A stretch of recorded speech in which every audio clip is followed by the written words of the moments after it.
What's up? What's going on? Everybody, what's up? Yeah. I gotta get some music in here, I think. Doesn't this place need music? Right? Doesn't that feel like what this place needs? This place needs some music. I need to find a way to do that.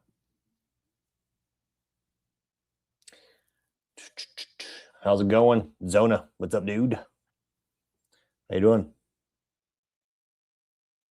Nick, how's it going, bud?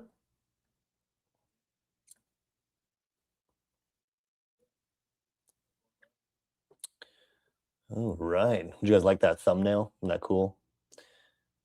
I figure, I am waiting for some stuff for work to finish and run some reports and stuff. So I figured, might as well just go live and do this.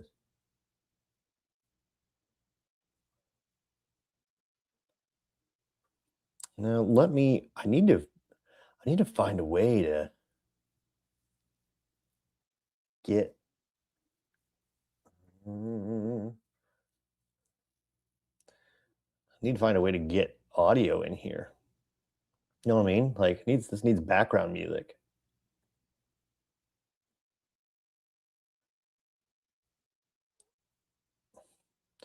Justin, what up, man? How's it going? Cheers to you. Ooh, orange sherry. That's gonna be good. Is this your first time having it, Zona, or did you try it before?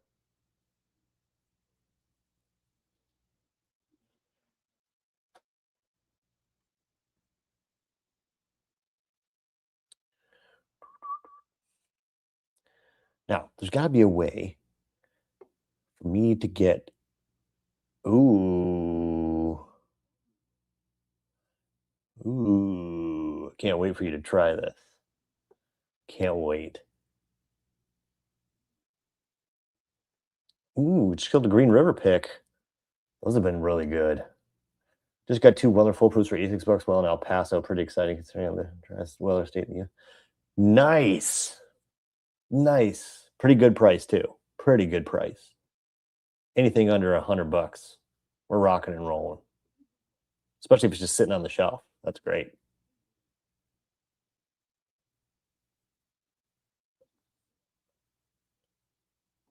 Are you guys getting feedback from my audio? I'm trying to see if I can't. I'll just mute it for right now. I'm trying to figure out how I could get some music put in here, some like mood music, like. I'm gonna put a banner. I'm gonna create a banner here.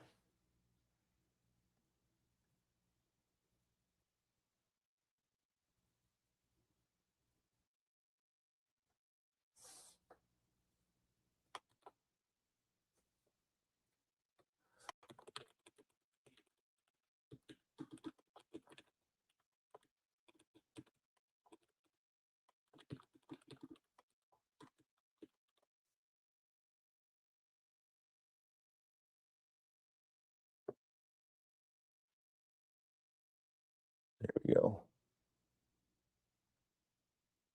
Do.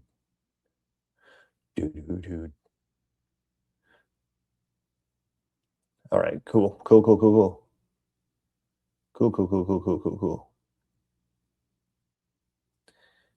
Now I'm trying to get a banner through here.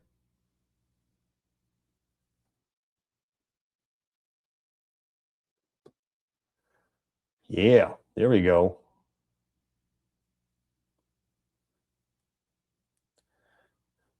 Congratulations to Steve. Barrel proof banter on his 1K subs. So excited for him. That's so great. It's a hard hump to get over.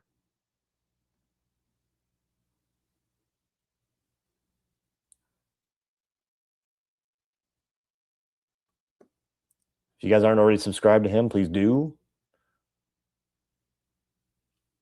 Just got. Oh. Just got the 26th anniversary. Yeah, buddy. That's going to be some good stuff. Let me tell you. Delicious. Here's what I've got tonight. I've got the Barrel King Time Warp, a Matt Porter blend. It's going to be good. It's going to be good.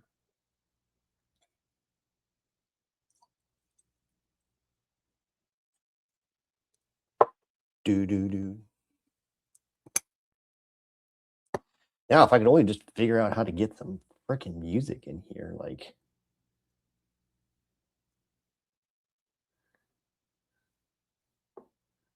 Oh, here's a thing called background music.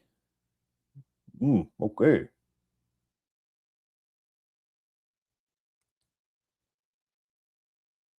What's this sound like? Oh, I can just add music from.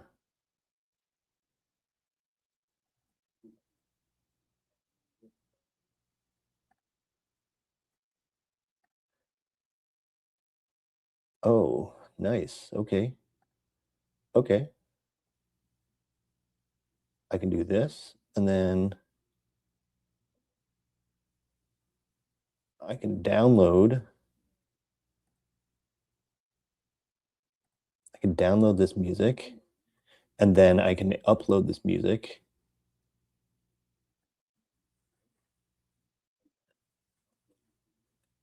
And it'll play in the background.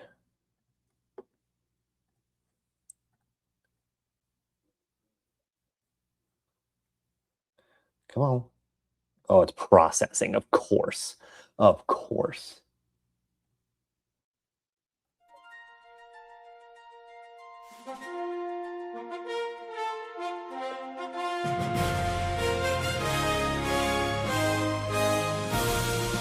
Can you hear it?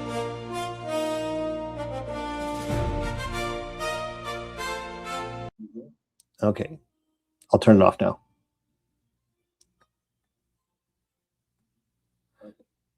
I'll turn it off now. Now that I've figured out how to do it. This is going to be awesome. Now that I've figured out how to do it. This is going to be awesome. I turned it down. I know now that I need to be a lot lower. I turned it down. I know now that I need to be a lot lower.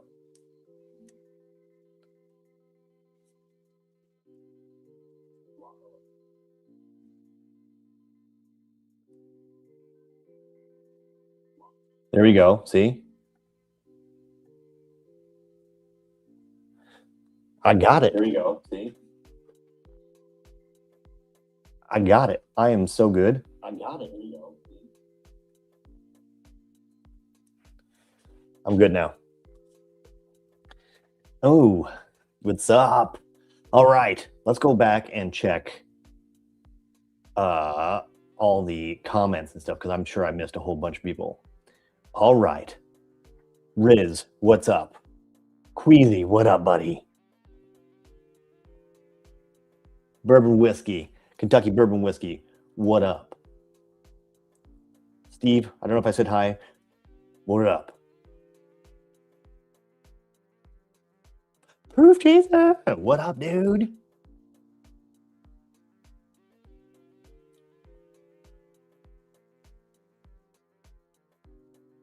Queasy, no, you're calling in sick, remember? Queasy, I saw this comment. You're calling in sick. There ain't no bedtime tonight, bud. I got you. All night long. We're keeping you up all night long.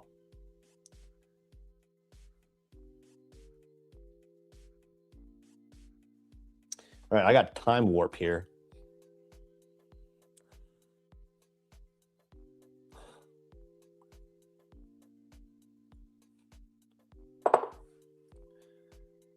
No, I mean, listen, I kind of refuse to pay that much money for something that's rare character. Like, I can't bring myself to pay $300 almost for a rare character. I just can't do it.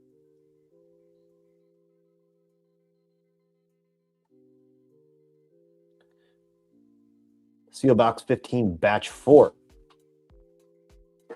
Yeah.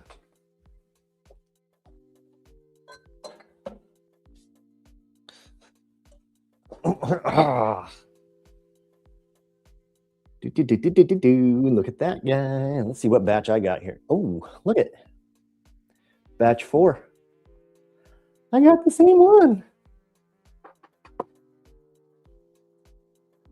Yeah. Good stuff, Charles. New York Creek 12, the next line, at least into my palate was about tonight. I think that's going to be my Thursday, maybe my Thursday video. I haven't cracked it yet. Thursday.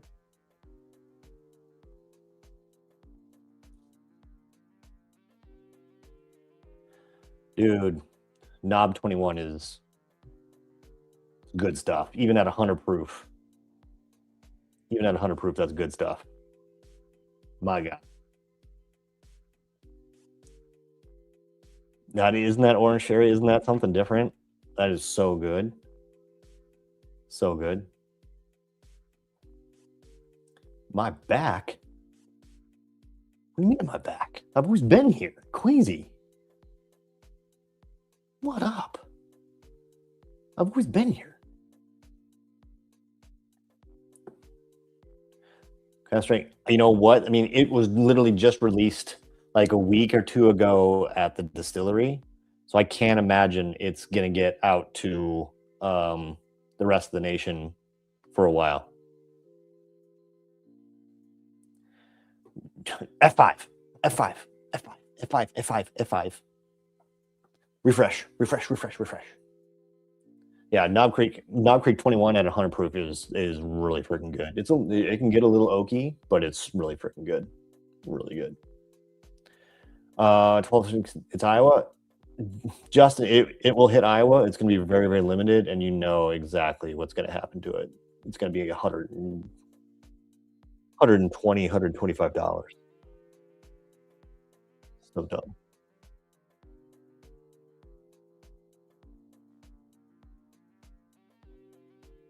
Ooh, yeah, man.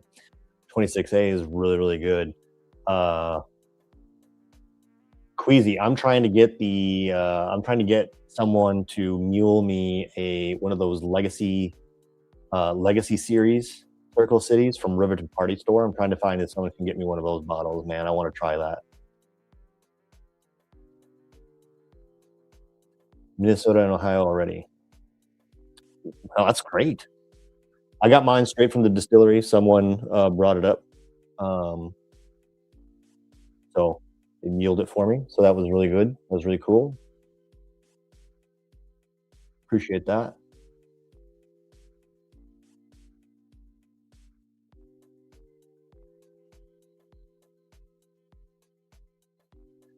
Yeah, it'll be freaking 125, $150 here in Iowa.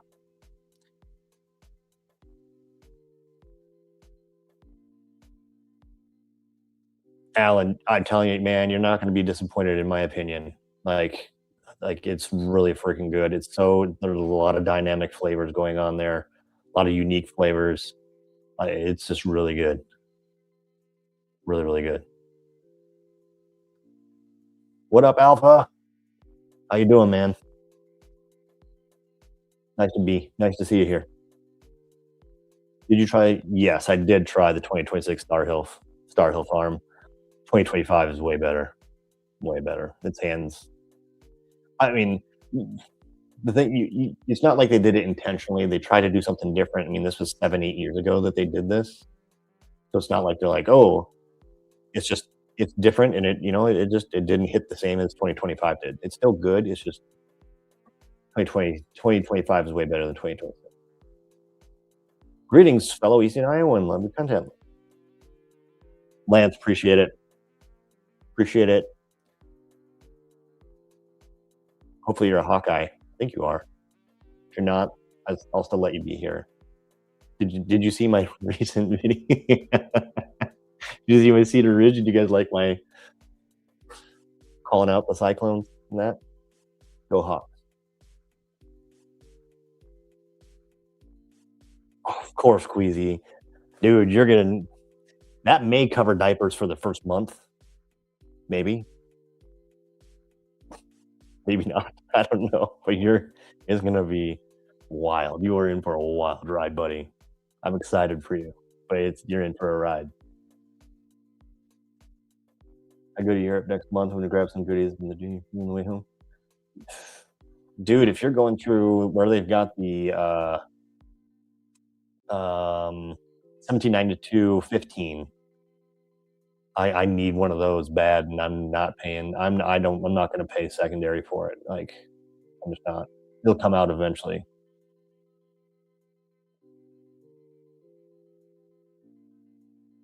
Cedar Ridge is dropping some bangers, man.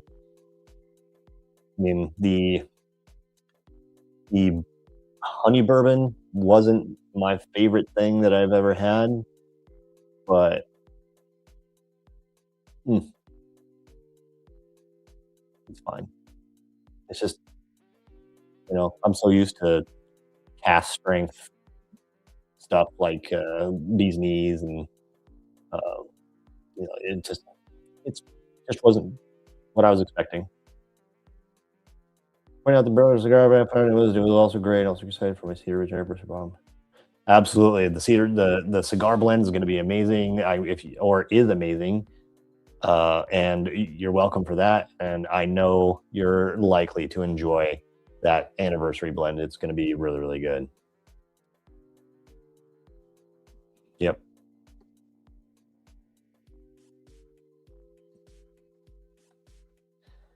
Of course, man.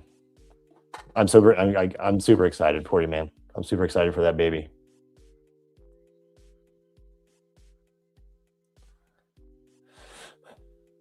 Let's see. Coming home from Munich. Aus München. Ah.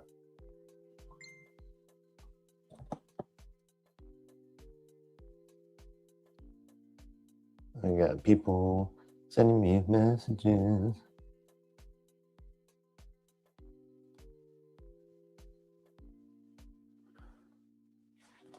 My wife.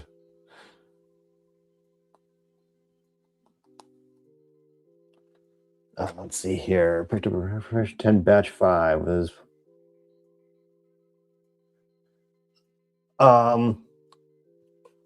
so I like all of the batches of Rare Perfection 10. And I wanted to like I think I specified that.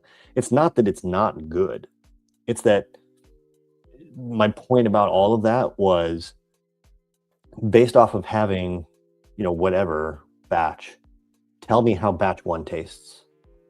And that was my point, is because batch 1 is kind of what everyone was sold on, and not a single person that is even getting exposed to or getting access to Rare Perfection now can even get a batch 1 unless it's like double, triple secondary Uber pricing. It's just nuts. So that was my point, is Rare Perfection's good. They do good stuff. It's just I have a problem that they sold batch 1 and you're never going to get to try it. What can you compare to the anniversary bottle to? You cannot. I mean, the only thing you can compare it to is the 2025 anniversary bottle too.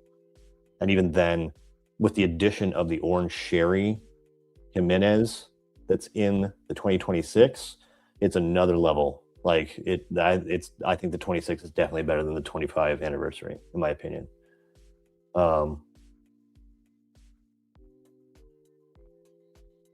They don't disclose. I believe that everything is usually between 6 and 8 years old that they're using in those special releases, though, from what I've heard from Murphy.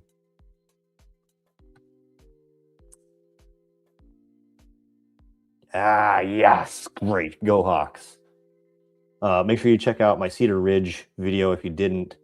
All of you, if you guys are either from Iowa and watching this and you're not necessarily commenting, or you're watching this after the fact, watch my Cedar Ridge video because I make fun of the Cyclones. And I do that all the time.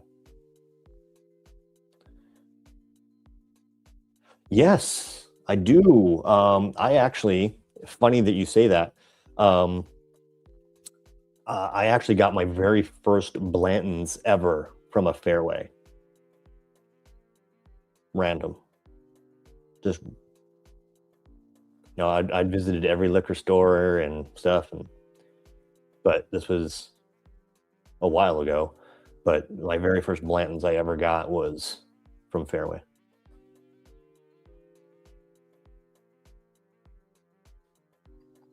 2026 Cellar Age. I mean, I'm sure it's probably out soon if they're going to do it. I think was there AJ. Look and find out if there was a TTB for it. If there's a TTB for it, it'll be out obviously before the end of the year.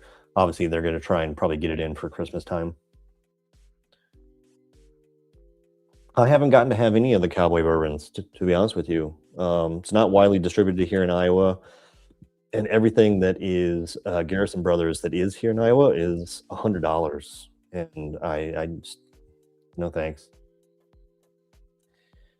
Charles, the barrel proof bourbon this year, I don't think is coming out. I think you saw the Elijah Craig 15 single barrels. I think anything that was that is probably what is the barrel proof. Between that, the PGA bottle, I think I just think that they put a lot of that stuff in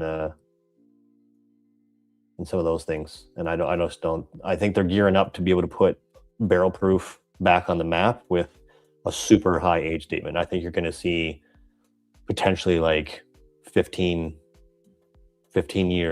Elijah Craig barrel proofs next year or something. It's gonna be wild.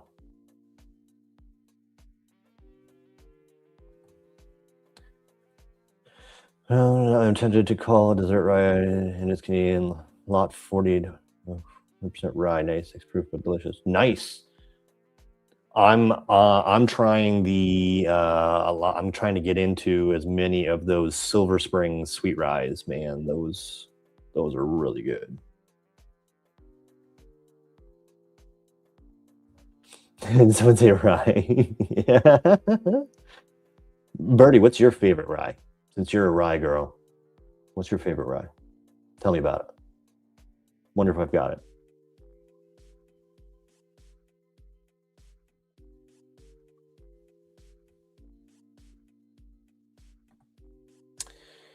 When are you going to review worldwide? I've got one where I compare Kentucky 4 and Tennessee 4 on my channel already. If there's enough desire for it, I'll break it back out. But for the most part, I am going to probably have to rehash some of my earlier videos, mainly because one, the production quality is terrible, and two, I wasn't super well known. I mean, I'm still not very well known, to be honest with you. I'm not going to say that I am. That's like, whatever. But like, I think there's some content and stuff that I probably need to redo that gets more exposure than it did when I first did it. But there is an old Carter Kentucky 4 and Tennessee 4 face-off in my channel, and yeah.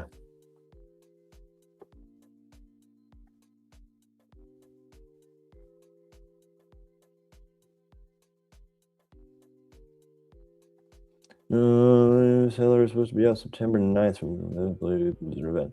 Yeah, there's like I said, I mean, if there's a TTP for it, it'll be out. A lot of times they do have events and stuff that they want to get it done in.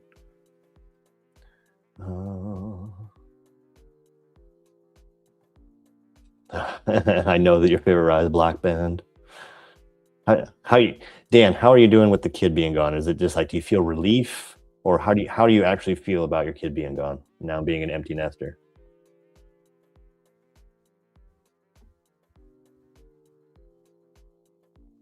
Absolutely, they're double barrel rye, especially batch 1. Absolutely amazing. I mean, there's very few things. There's very few things that I do not like of Cedar Ridge. One of them is actually just their standard bourbon. Like, I can't stand that. Whatever it is, that when it gets that proof point goes below 90, I can't even. I don't know why. It's just not good to me. Like, the flavors go way off for me. Everything above 90 and 100 is all great, in my opinion. Michter's. Okay, which? Oh, okay, never mind. Barrel strength. Michter's barrel strength rye and Tanyard Hill rye. Tanyard Hill, but is it hazmat rye Tanyard Hill or just below hazmat? I gotta know. I have a hazmat Tanyard Hill that I haven't opened yet. 79 Pro just became readily available in my. Really? So AJ, it's completely different. It is just because it's obviously it's Barton compared to anything else. It's super vanilla-y in my opinion. So like it's like you're getting like Nilla wafer a lot on the front end with some just like light like apple skin and sweet fruit, but the vanilla is just if you can get a single barrel pick of it, get that. I would say wait on getting just the full proof standard offering, and if you can get a pick of it, you can even go online and probably have it shipped to your house. Usually they're all $49.99. Like, they're not expensive, even the picks. I would recommend getting a single barrel pick of it instead of the shelfer. Then go. We'll switch it up. I know. See, now you don't need to worry about having more room in the basement because you have more room in the house. See, there you go. Old Carter just dropped first Florida batch. It's a 10-year statement, 126 batches. I was able to get 2 of them. Never had an old Carter. I'm telling you, that's going to be an amazing one. It's absolutely amazing. I love Old Carter. The only Old Carter I have not, well, there's 2 that I have not opened. One is the batch 15 rye that is signed by Mark Carter. I'll never open that. I'm just going to keep that as a memento.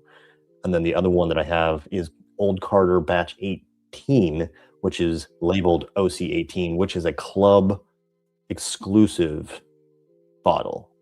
That's the only one I have not opened yet. Right at the moment, Middle West. Oh, I have heard that pumpernickel rye is freaking amazing. I have heard that that's amazing. I don't know if I can. I don't think they have them around here, but I don't actually hunt that much around here just because everything is the same all the freaking time.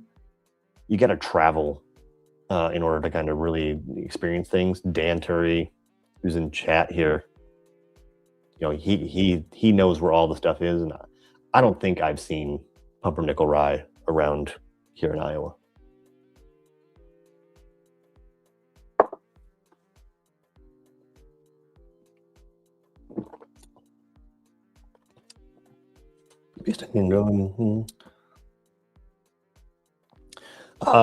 Lance, select batch should be the same kind of, obviously the same. It's a year older. So batch 1 was 4 years. So now select batch should be 5 years old. So it's just the same type thing, just 1 year older. I have the select batch, bottled and bond, and Kentucky select bottles to do a video on. So stay tuned for that. That's when they'll be coming. Just so you guys know, coming up, I think Tuesday will be Stag 26C coming out on Tuesday. I think I'll be the first Stag 26C content on YouTube. I've been pretty consistent. I think 26A, B, and now C. I think I've been one of the first to get one out there. Hopefully that means that people will be like, oh, well, if a Stag's coming out, then I need to go to Highly Allocated Problems because he's got it. I hope to be known that way. But so Tuesday should be Stag 26C. Thursday should be Knob Creek 12 cast strength. And I have not decided what to do on Saturday. So I've noticed that on Saturdays, people are not so into the individual bottle or release kind of content, and they're really into bourbon hunting because I think they're either looking for inspiration or they're looking for something that they also want to get and they want to go hunt for it as well. So I think hunting videos and stuff like that do better on the weekends. So I'm not as apt to put out something that is potentially popular on the weekend as I am during the week. Other whiskey tubers that you love watching. Have you ever thought about collaborating with one of the barrel pick? If you were doing your own barrel pick, single barrel would be killer. So, Joe, yeah. I mean, I watch a lot of content. I watch a lot of it. Big channels to small channels. Obviously, we got Bourbon Hunter up here. Proof Chaser, he's in the chat here. I watch all of his stuff. Barrel Proof Banter, Poor Decisions Pairing, Joe Unfiltered, Bruzel, Brad's Bourbon Reviews, Whiskey Weather, Whiskey Bonded. I watch both spectrums. I watch a lot of both spectrums to see what is the kind of big channels doing that is popular or not popular, because you have to watch kind of what their audience is doing. It's a good pulse on the market to understand whether a video that they've done is going to be good for you to be able to do and translate to your channel or not. And then there's, finding out,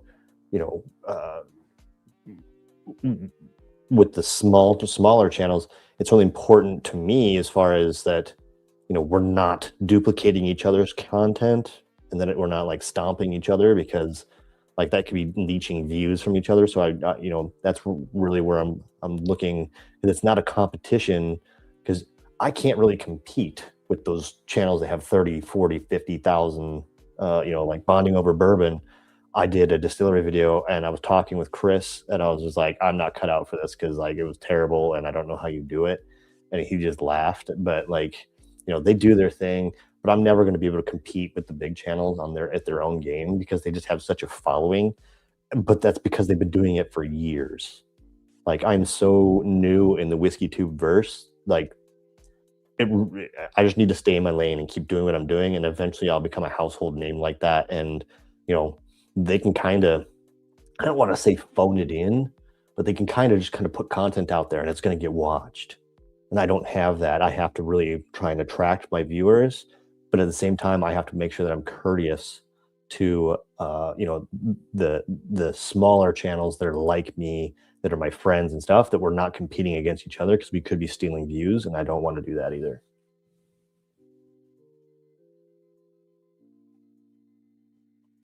Tenured Hill below hazmat. All right. Yep. That's probably really, really freaking good. It's still really good. I just happen to have, the one that I got, the hazmat, I traded for it. And hot take, blind 1792 foolproof store picks against your stag. You will be shocked at how well 1792 sometimes wins. Honestly, I don't doubt that one bit. Where it really starts getting complicated is put in some H. Taylor barrel proof in with that, and you're really going to be, that's a mind F. A real mind F. Middle West will ship from their website. Oh, well, maybe I should just order one then. Also did, I got 3, and it's amazing.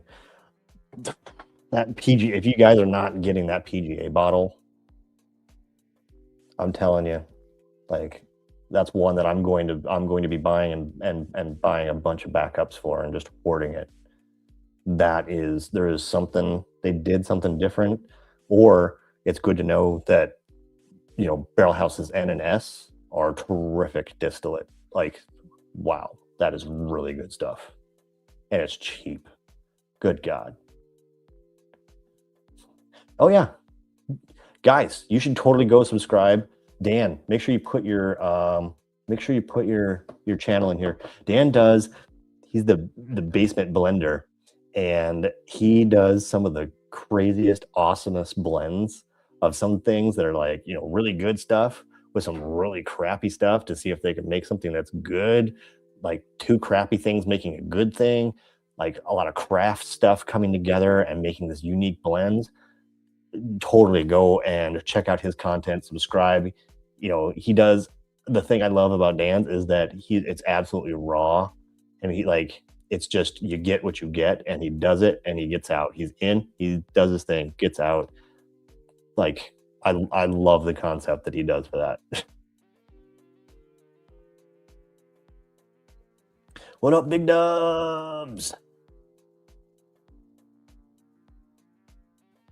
Jeff, have you tried any of the Bull Run distilling products? I don't think I have. I don't think so. The more I think about it, no, I don't think I have. Maybe I should. Do you have any recommendations? What is the absolute worst bottle of bourbon I've ever? This is really easy. This is, to be honest with you, I originally thought it was okay, and the more I come back and try it, it's terrible. It is absolutely terrible. And I'm not talking like mellow corn or any of that stuff or Malort. I haven't had Malort, so it's not one of those things. Is this year's Toppling Goliath? That is probably one of the worst bottles that I've had. It is not good. Like Fresh Crack, I think it was decent or okay, but the more it's opened up, it's just gotten worse and worse and worse. I tried it again the other day, and it's terrible. Terrible. Terrible video about their other batches. Yeah. And a lot of people didn't know that that 2, 3, and 4 were the same year as well. So that was, and I honestly, I don't think years matter when it comes to aged in the barrel proof. I think it just helps you know what year it came from, but that also can just be answered on the laser code on the bottle. But it's easier just to see from the proof to know, what year it is. But I've had some less good than others are good bottles of E.H. Taylor. The .2 from last year is underwhelming compared to all the others. Other than that, I really haven't had an underwhelming E.H. Taylor barrel proof, unlike having some really underwhelming stags. There's been markedly underwhelming stags. I haven't had an underwhelming, completely underwhelming E.H. Taylor barrel proof. Even though they're the same distillate, just different age and different spots in the rick house, but E.H. Taylor barrel proof, I think, is, yeah. Worst of my boss wasted 2 advice. Is that Dickel 15, not Nickel 15? I've got a friend, Jeremy. I don't know if he's watching or not, but he loves Dickel. And he sent me that Dickel in that blind one time, and I was just like, you son of a...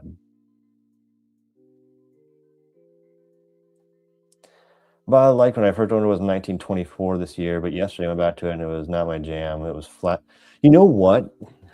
There's a lot of people that are saying the same thing, that 1924, this year's 1924, the first pours within a month of opening it, it's one of the best things that has been released this year. It's an absolute sleeper. And then the longer it sits, that people have said it goes completely off profile and things change dramatically. That's not the first time I've heard this. A lot of people have said that.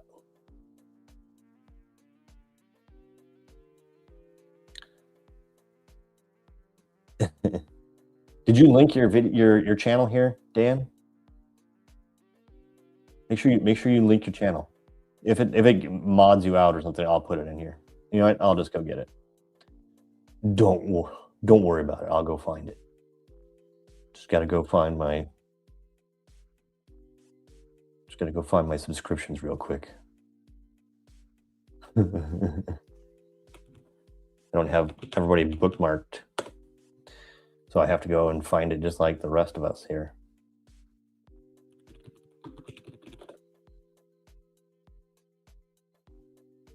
The basement blender, there he is.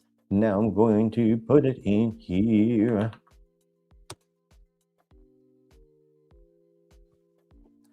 Everybody go check out the basement blender. He does some fun stuff. Dan Turry, the basement blender. Best rides I've been addicted to lately. Walleye Run.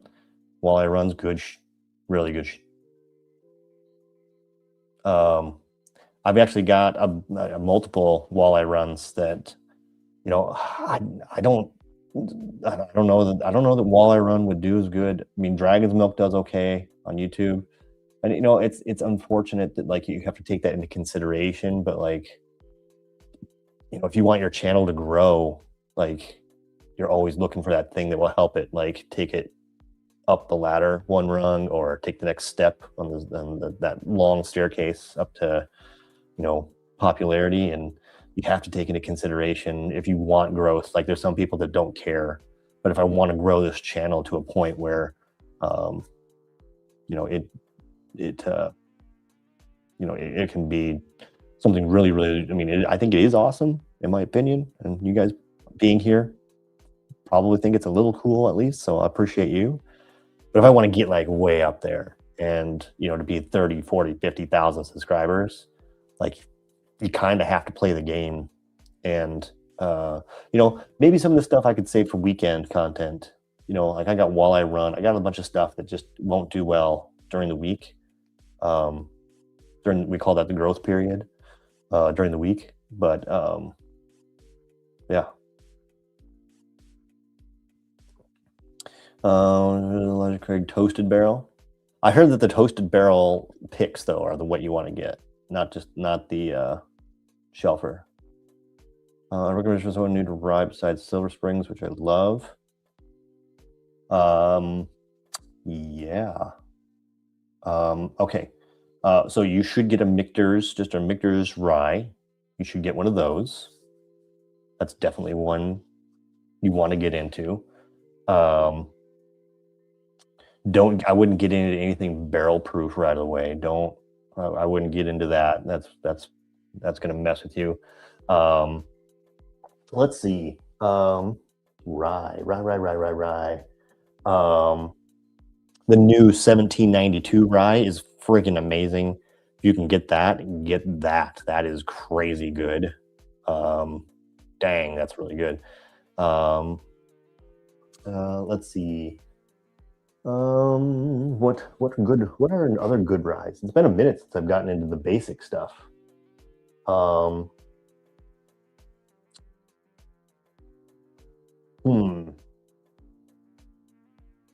What's everybody else? What do you think are some good? I think the Sazerac 90, like the basic Sazerac, that's a good one.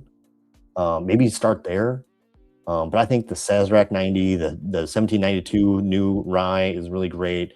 The basic Michter's rye, great. Like get all into those. Those are terrific entry points. The new let's see here. There's a new one that's the new benchmark rye. Benchmark rye, if you think you've got that, get that. Yeah. Do you recommend a good place to order bourbon online? There's so many bottles that are not available in my state. This is really tough. If you can find local stores, like you can look at High Proof out of California, you can look at like, you know, Rockton, Bean Liquors, you know, if you go to one of the straight retailers, you're going to get marked up out of hell. So you have to try and find some of the like stores in the different states that do business online and have relationships with distribution. Like I said, Rockton, D&D Spirits in Illinois has been great. Like I said, B Liquors. I'm sure there's a lot of them. Most of my stuff, because of my timetable that I'm on to get things out, I'm working either with people's individually and trading and doing stuff with contacts, or I'm doing secondary on like secondary Facebook pages and stuff like that and getting what I need. But if I'm just shopping for stuff, you can find a lot of those types online in that way, and they can send it to you. Steve, congratulations, buddy! Everybody, Steve, Barrel Proof Banter, congratulations on 1,000 subscribers, buddy. So happy for you. Congratulations. It seems like just yesterday that was me, and I remember what that felt like. So I know you're gonna be on quite the high. So congratulations, bud. Glad I'm on this journey with you. There's raffling Russell's 45th $50 entry, and they're going to sell it for $349. No, get out of here. No. There's people that are getting the 45th for under 200 under MSRP. So absolutely not.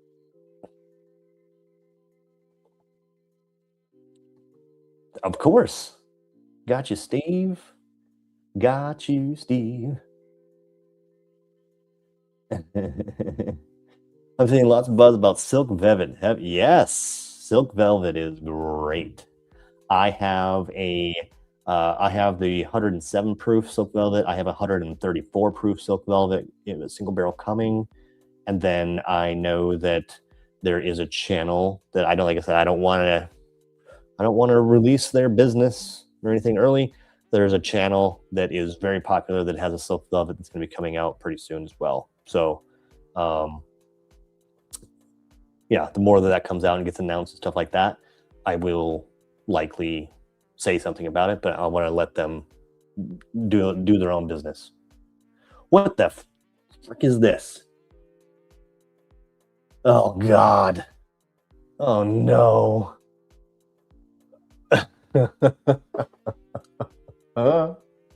Here we go again, Andy. Oh, God, you guys. Andy, thank you so much. I appreciate it. I still, you guys are so awesome. Thank you so much, Andy. I still have no idea.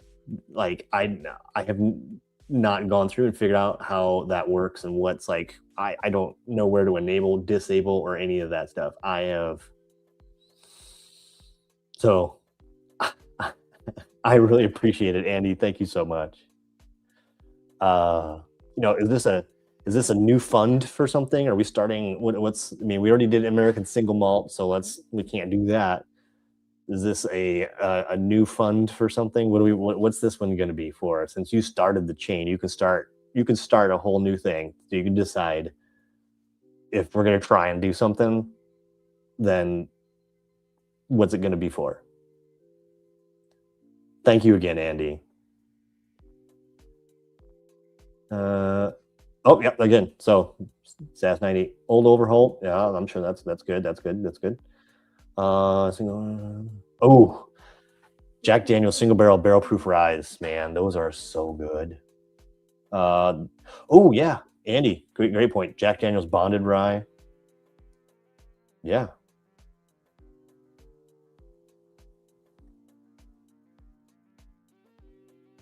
These are all great. Those are great recommendations. See, this is another ASM fund. No, I lost, dude. Steve, because I was paying attention to your live stream and stuff. I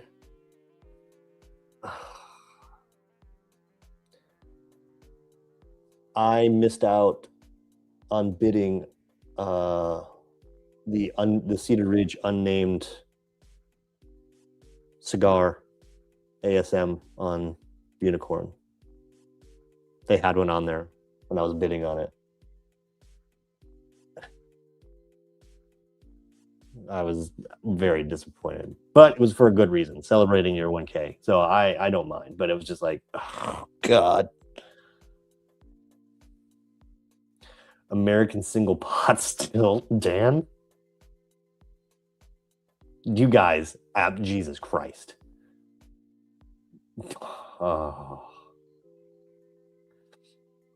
Have you traded up from the Jack Daniels 10? No, I have not. It's on its way. It should be here this week. Then I should be able to put it in a video. I actually, I have to specify, and I'm kind of dumb that I didn't do this. So basically, everyone that does a trade, right? If we do the trade, I think it makes most sense that whoever I trade with, that those be a lot of the people that like either get either extra entry or you guys should tell me, should the people I do the trades with, they be the ones that are entered into for the King of Kentucky, or it should be everyone, and they get just extra entries? Like, what do you think is the most fair way to kind of reward the people that like do the trades? Tell me what you think.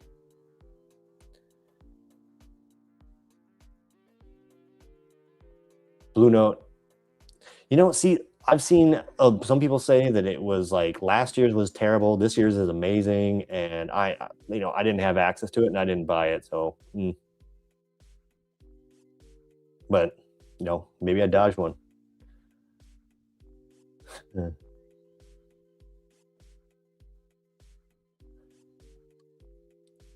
Oh, no way, Lance. No way. Yeah, that was the one. Like, I liked Dan's Thornton was really good, but the one that as a bourbon drinker that hit me the most as like enjoyable was that unnamed cigar blend. That one really resonated with me. And so I was like, if I'm going to have a single malt, then maybe that's the one that I should have. And so I went looking for it and I couldn't find it. And then I look for Cedar Ridge every single Sunday when the new auctions start for Unicorn. And I look for Cedar Ridge just to see if there's anything I want. And they had one, and I should have just set a proxy bid for whatever I'd pay for it and then not felt bad, but I didn't even do that.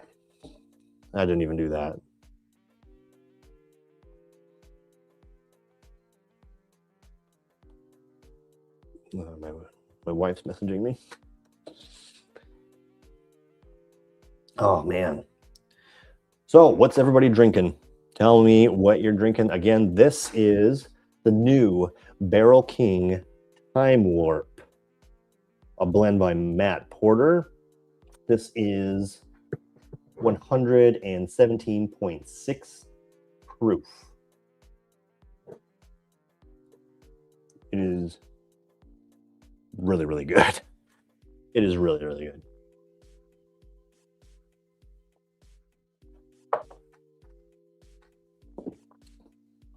I saw again the Seal Box 15 batch 4. We're Seal Box batch 15 brothers. Yay. This is good too. Even at 117 proof, I think it's extremely, extremely good. Buff turkey for me is usually like really, really good at like 125 plus proof, but this one's extremely good. I really like this. I'm glad I bought this. I got this at MSRP as well, which made me super happy.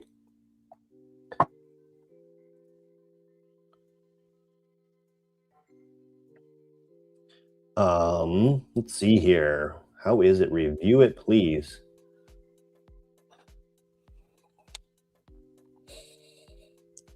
Well, first, I think there's always MGP. They pretty much always use MGP. So I want to look up what this one is, because I want to actually try and pick out what is not the MGP in this, if I can. Let's see here. Because I actually did review this for Matt Porter on his live the other night. And I wanted to say, okay, yes, all right. So the MGP is obviously always there. What does it for me is this OZ Tyler that's in here. So when I was looking at buying this, oh Jesus. In the words of Spaceball, oh shit, there goes the planet. Joe's here. What's up, buddy? So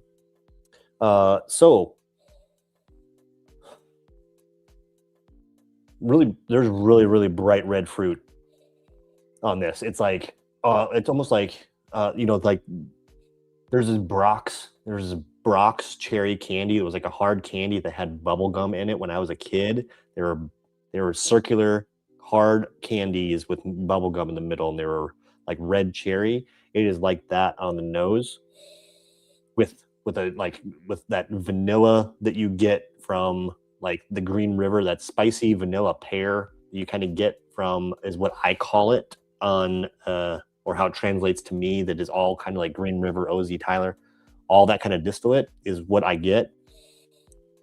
I get that on this. Otherwise, it's just like that deep vanilla that you get from MGP is mostly what you get there. Where it shines is on the palate. The palate, they finished this in stag barrels, I believe, and that is really good. And it is just, yeah, that bright cherry, oak and vanilla. You get, like, if they had black cherry, the way I described it to Matt Porter the other night was, if they had black cherry Dr. Pepper, that is what this is.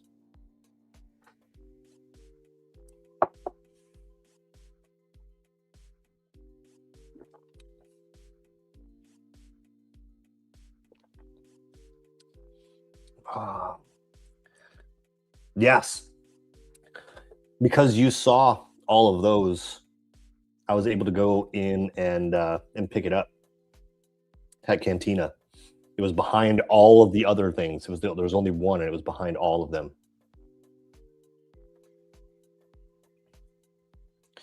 So this is a great question. So the value is all like in the eye of the beholder, right? I think is there value in having a unique blend that is done really well. It's done in ways that no one else is doing it. And you have some of the best blenders doing it. I think there's value there. You get one bottle for your subscription, you get one bottle. So a lot of people think it's the subscription plus you have to pay for the bottles. Your monthly subscription gets you one bottle. So that would be one bottle you get, and then you have to pay for the others. I think if you want one bottle a month that is going guaranteed, and I mean guaranteed to be something unique and really good, do it. Especially when they come out with their like special releases, like the Barrel King Zeta. I can't get enough of those. I could not have bought enough of those. I will trade for as many of those or anything that I can and hoard them. The Barrel King Zeta is extremely special. I got a great story if you guys haven't seen this. But anyways, Barrel King, there's some really special stuff, and they're very unique. They're really good. I haven't had a bad thing yet. It's just whether if you wouldn't normally spend $100+ on a bottle every single month, then don't do it. Just on principle, because it is not cheap. Just shoot me if you open up the my channel information, you can, there's an email. It's really just marketing at eaglerarelythere.com. So, you know, the trade me at eaglerarelythere.com, just change it to marketing. Or you can send it to trade me. It'll get there. It doesn't matter.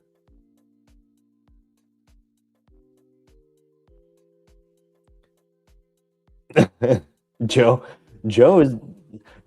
The real question: why didn't you just get it, Joe? Why are you making me and Steve run around all over? Like I had to leave Iowa and come to Colorado to get it for Steve. What are you doing, Joe? Come on, man.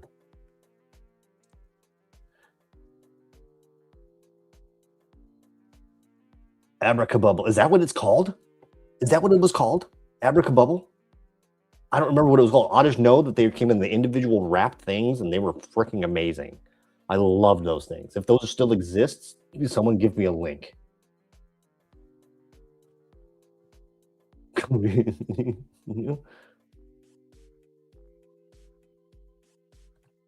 I think the subscription is $125 a month, but that gets you a free bottle, and the other bottles are $145. So if you only get the one bottle, you actually get a discount.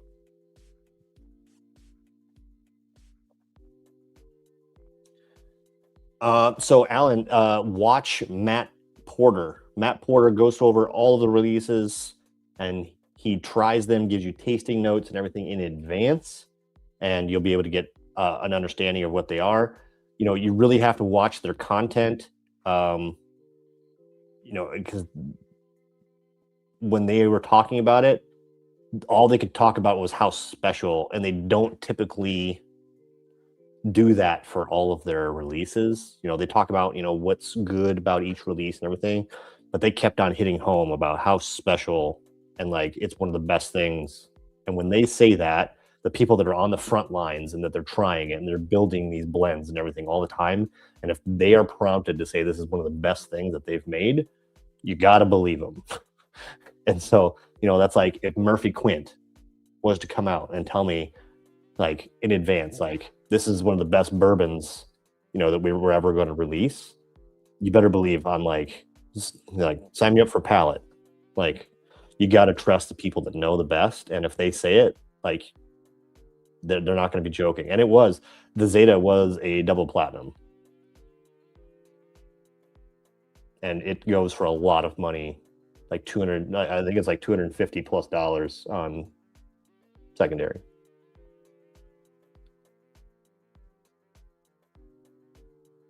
Like, but you know, the thing is Alan, is that you never know. Like Time Warp, this could be the best thing that they've ever created, and it will take a long time for someone to figure that out, and then all of a sudden it takes off. So that's why, like, usually, and like the way that I do things is there's special releases. They do alpha, beta, gamma, delta, zeta. They do all those named things. So like I would grab all of those if I can. And then the way that I stock up on things is basically, you know, if Matt Porter is the blender of it, and they say explicitly a blend by Matt Porter on the website of the releases and stuff, I usually try and load up on those, a couple of those. When I say load up, I mean I get like 2 or 3 of those. So that way I can drink one and then I can stash 2 or 3.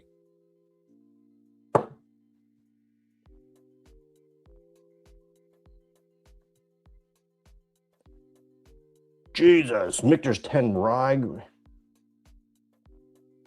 You got just did you get to, is it MSRP your Michter's 10 rye? I hope so. Whoa. Coffee infused whiskey. I have that coffee liqueur from Cowboy Country Distilling in Wyoming. That thing was really freaking good. Just so you guys know. Like, dang.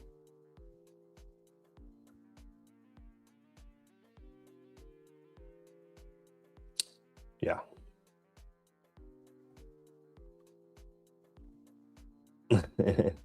They do go grocery store.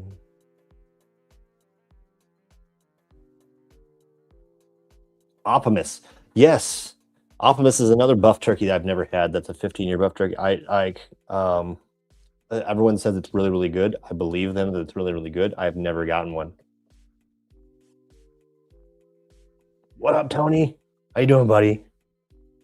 You probably need to go to bed early tonight, bud. Demetrius, what up? Thanks for being here. Really appreciate it. Hope you're doing good. What's one craft distillery that is doing rye better than the legacy big dudes lately? Craft rye doing better than the big dudes. I mean, Cedar Ridge is 9 3/4 rye. I mean, did you see Whiskey Weather? I mean, they're $300 a bottle on unicorn auctions after Whiskey Weather had it in his top. It was his top of the year. It only got knocked off by Heaven Hill 22. I mean, that's pretty dang good if you ask me. 9 3 Cedar Ridge 9 3/4 rye. I've got a video about it. Feel free to go and watch it. Maybe I'll go. Maybe I should link it. Maybe I should start linking my videos. Maybe I should do that. Maybe I should start doing that to get extra views. Let's see here. I'm going to let me go find it. I mean, I did really cool. My intro to this was really, really cool, by the way. It was really, really cool.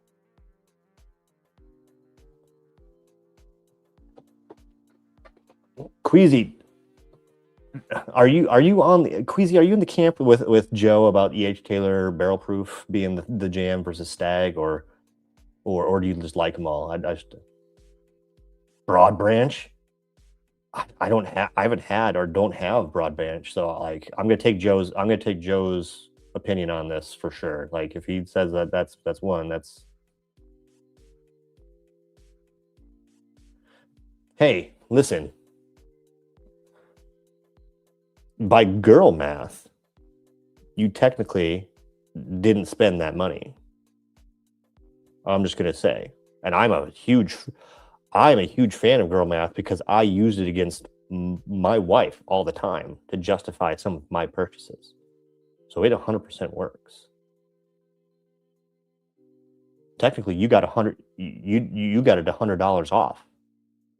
It was $100 off. My wife is printing stuff. Can you hear that printer going? I hope not.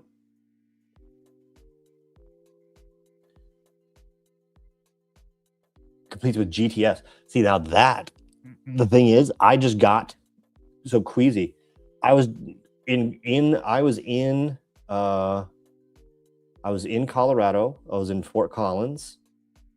Joe absolutely refused to travel up I-25 to see me, and so I was left to my own devices, hunting around Fort Collins, fending for myself. Didn't know anywhere to go, and Joe just kept on telling me, "Just come down to Denver and it'll be fine."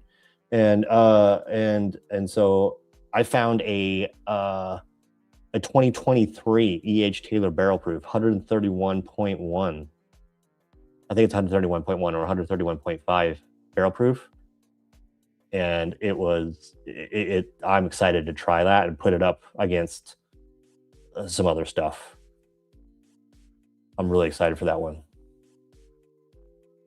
Yeah. And Joe, we talked about this on your live the other night. It is very, very apparent just from the what you get on the palette for Stag versus E.H. Taylor. It is 100% apparent that that Stag is younger. Like E.H. Taylor is so much more refined at the same proof point, and obviously, yeah, it's different spots in the rick house and stuff like that, but like you can't change that distillate that much, really, other than aging it longer. And you're starting to get into that BTAC level, and I think that makes more understanding about why BTAC is as good as it is in some of those areas, because the age changes this particular distillate, mash bill 1, pretty significantly. Like there's a marked difference in that 10-year versus 7-year age. Like that is the number one telling thing about the any mash bill 1 product is age. I've never had any age to the barrel proof. I have like 5 different batches of Stag. Man, Alan, maybe send me an email. You can just send it to that trade me at Eagle Rarely There, and I'll send you a sample, because you're gonna be like, this is the same. This is the same mash bill, almost the same proof points. How is it this different? Telling Vinny Wesner to test my gangster, 2 great Stag batches. Oh, you were telling me about this. That's right.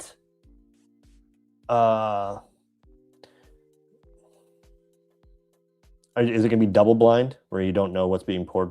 Yeah, how are you gonna do that?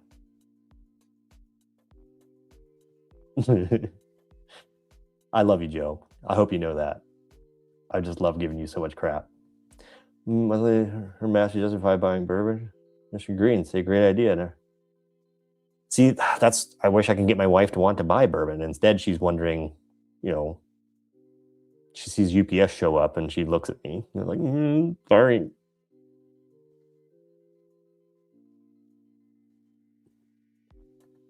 See, you should make sure you foster this. Make sure you continue this. Make sure that you nurture this, and make sure that it continues. Make sure that you continue to let her know how good of an idea she's got. Batch 12. Is batch 12? Is that 2023 112? Is that what that is? That 131.1? Northern Colorado. Yeah, RX, absolutely. I've got a friend that lives in Wyoming, and so I travel, instead of going straight through Wyoming from Nebraska, I'll duck down into Colorado and do stuff. I've gone down to Colorado Springs before on that same route. Even though I hate I-25, it's fine. This time I decided to chill and check out what was going on in Fort Collins and see what it was like there. And I was pleasantly surprised. It was actually quite abundant there as well. Not as many store picks in the Fort Collins area as I would be used to, I guess, but it was still great. Great selections, great people, great stores. I was really happy with stopping in Fort Collins. I'll stop back again for sure. It absolutely is amazing. Joe, yeah, see, now watch out. Joe will make you drive to Denver, though, if you want to meet. Double blind. Perfect.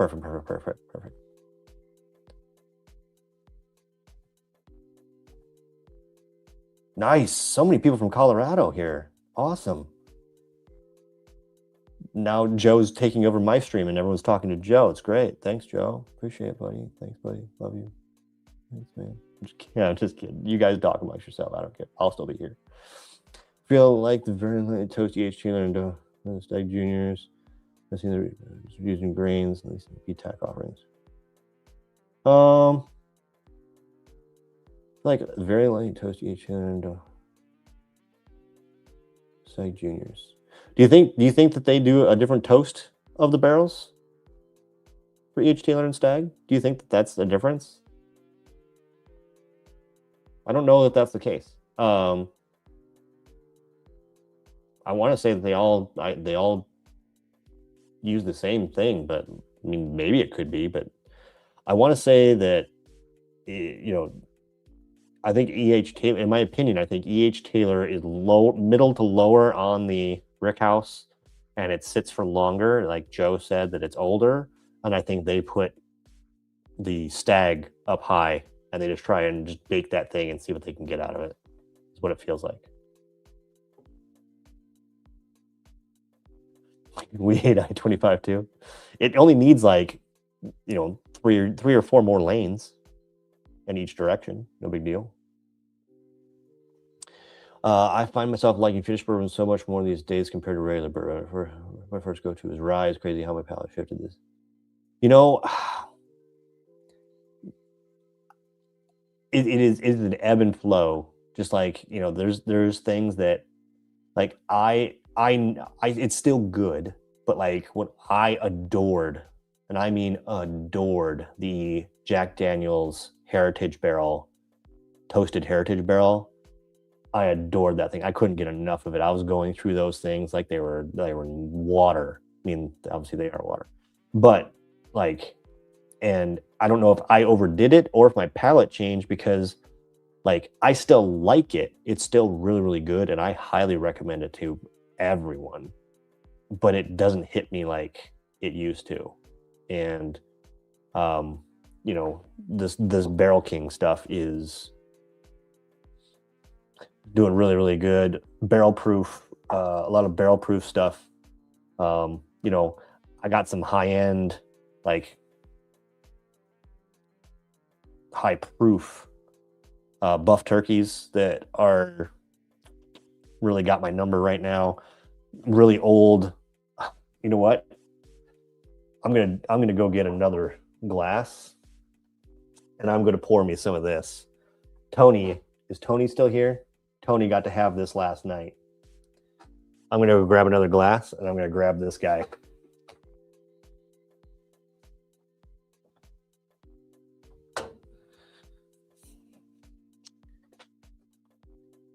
This is Oak and Age Founders 18-year.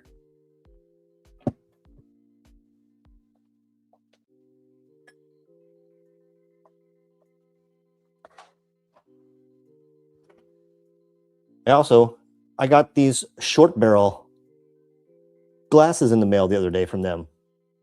I'm guessing this is part of being in the shortlist club.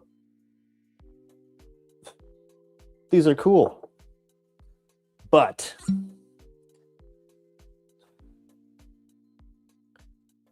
if you guys never heard of Oak and Age, the bartender from the bar, restaurant, and social club that is Watch Hill proper in Louisville, Kentucky, the bartender started an NDP, Oak and Age, and one of their founding releases is this 18-year that was only accessible through kind of them friends and family. Plus, if you were in the Watch Hill proper bottle club, which I am, you got access to this. It was an expensive bottle, but I know the Watch Hill Exceptional Series, Watch Hill proper Exceptional Series is 18-year. And that was 18-year Heaven Hill single barrel.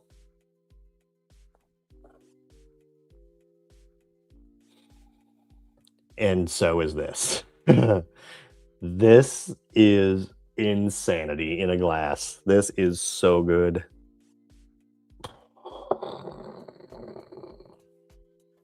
So good.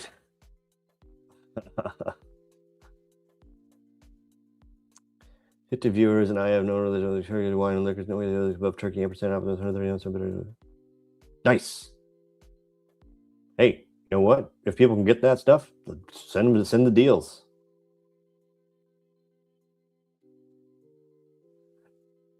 Oh yeah. No, you got to let that the Heritage Barrel has to breathe for like a week. You neck pour that thing off and let that sit for like a week, couple weeks for sure. Sipping an Old Carter Batch 1? No way, that is... I used to have one of those. I traded it, though. Let me know what you think.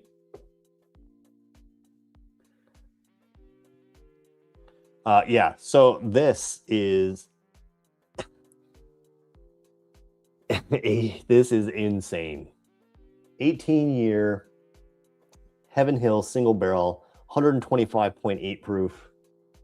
It is an immaculate pour, guys. I mean, now this was a $400 bottle, and it tastes all of $400. It is crazy. And to think, you know, this one single barrel, which they don't let these go very easily, by the way. That's why it's so expensive. Heaven Hill doesn't just let these out the door very easily. You have to have good connections and stuff. So like, there's a reason for it. But you know, and to think that like this is 18, and they put hundreds of barrels of 22-year-old shit into Heaven Hill 22, and that is nuts.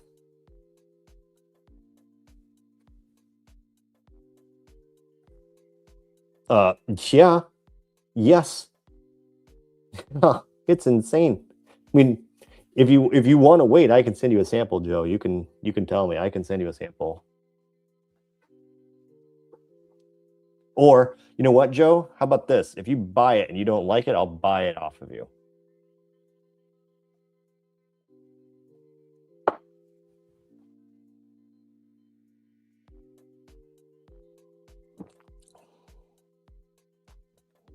Jesus Christ. My God.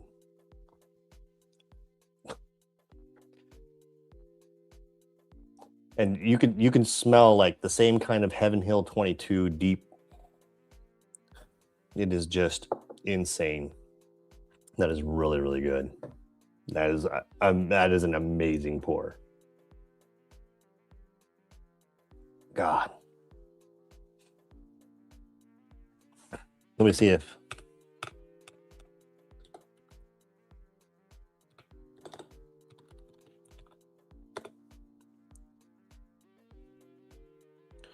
is it the Kentucky Bourbon Select that you've got it on? Yeah.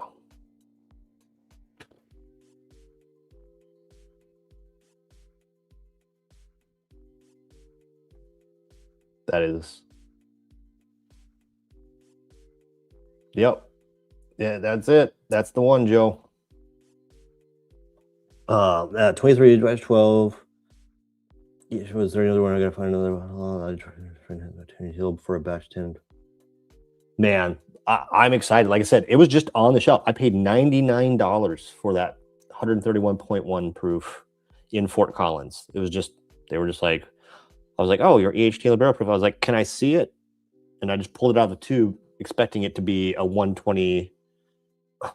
One of the last year's or this year's 127.9, and I saw 131.1, and I was like, that is 20. That's like 2023, right? And the person was like, Merp. And I was like, how much is it? They're like 99. I was like, give me that. Give me that.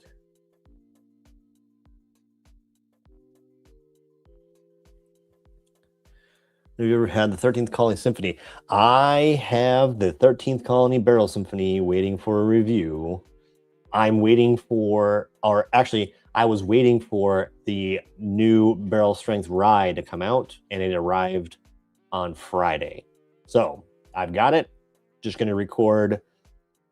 I'm going to record the barrel, the rye and the symphony in the same video, comparing as far as which ones, you know, I would prefer.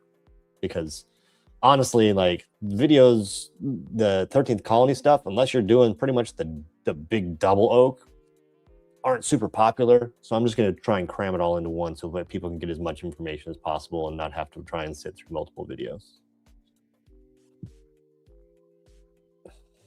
How does that compare to Time Warp? Time Warp is good, but it cannot compete with an 18-year Heaven Hill single barrel. It can't. It can't.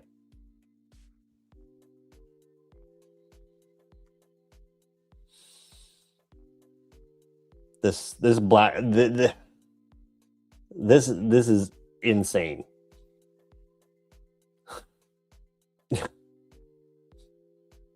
This is just insane. It's so good.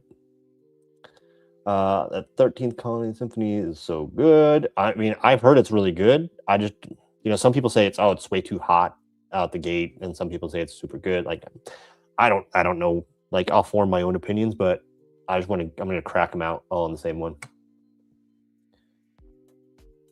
Would you buy any of the Black Maple Hill small batch 11 years? No. I mean, especially after the preservation stuff, where it's like, not the lack of transparency and thing, I'm probably going to avoid it, even if it's going to be a popular video and stuff. Anything preservation, rare character, I'm probably going to, Black Maple Hill, Brook Hill, Pride of Anderson County, any of that stuff, I'm probably just going to avoid it. And, it's way too expensive for what it is, especially Brook Hill. Brook Hill, you can get some Elijah Craig barrel proofs that are probably just as good as some of those Brook Hills. So or you could probably get Elijah Craig, single barrels, store picks, like Toasted Sport store picks and stuff like that are probably just as good as those Brook Hills, because it's the same juice. It's a Heaven Hill single barrel. It's not going to be some of those are older than the Brook Hill stuff. There's a lot of money in marketing and stuff in the Brook Hill and rare character stuff in general. Like, you just gotta watch out. And a lot of it's all on purpose. It's all done on purpose to confuse people, think it's a different brand and make it premium and stuff. So it's like, there's only one bottle that I'll probably buy in the future that I want to try, just because a lot of my friends have had it and tried it. And the Immaculata, I think that's one that I'm probably going to try and pick up at some point. But otherwise, preservation and rare character, kind of off of it.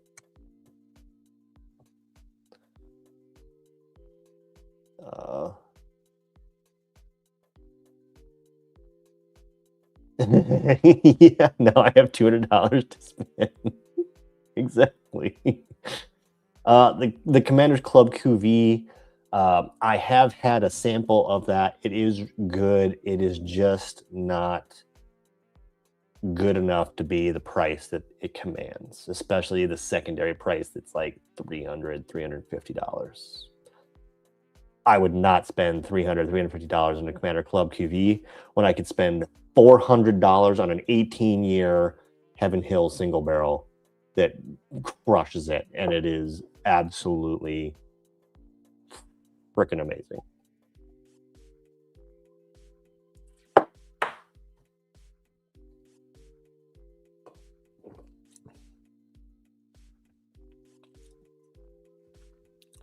Get the rare character 2026 batch 2 with the surfer on it. I know, I was skeptical, but it's actually fantastic.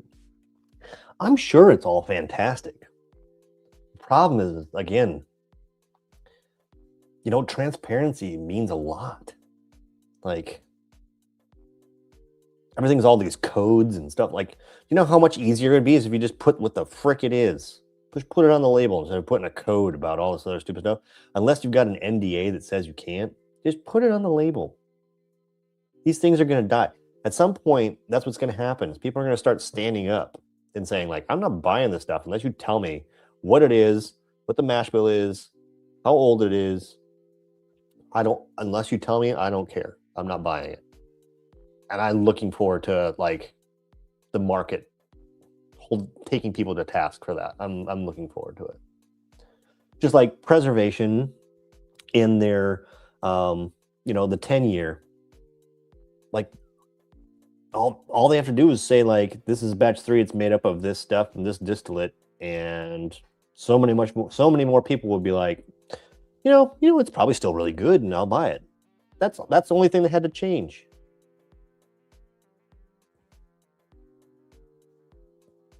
Instead, they're just like, nah.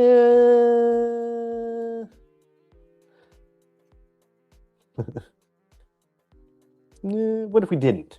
What if we didn't? They say, what if we didn't? What if we didn't and we just keep selling? What if we did that instead? So yeah, I highly recommend Barrel King if you can afford it. It's worth getting these unique blends. They're really, really good. If you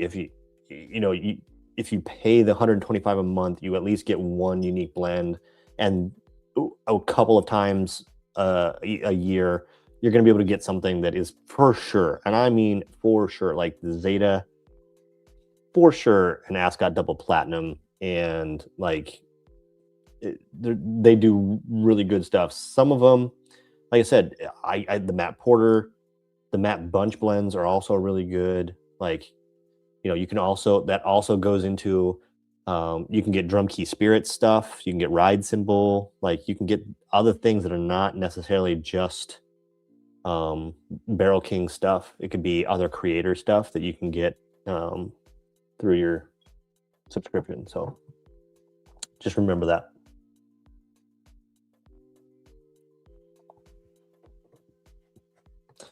Did I get caught up to chat finally? Finally?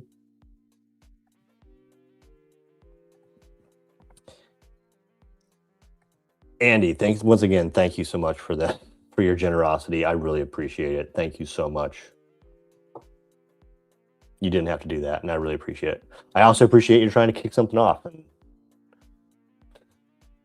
I'm kind of glad it didn't. Because who knows what kind of trouble I get into. Last Friday, I had a crazy haul. I got 2 of the old Carter Florida First Edition, 3 PGA Elijah Craig, 1 Fortuna 8 summers old, 2 Elijah Craig Barrel Proof, a 123, and 1 cured oak. Jesus. That's a lot. The old Carter Florida First Edition, though, man, that's going to be a banger of a bottle. I guarantee it. Chris, are you still here? If you're still here, tell me what you think of. Tell me what you think of that old Carter, man.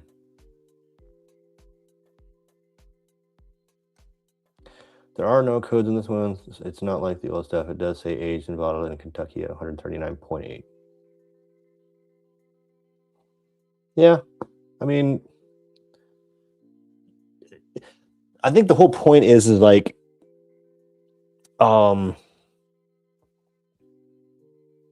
if it was something like super, super special, right? Like, if it's something super, super special, like this, no one comes out and charges $400 for something, right? That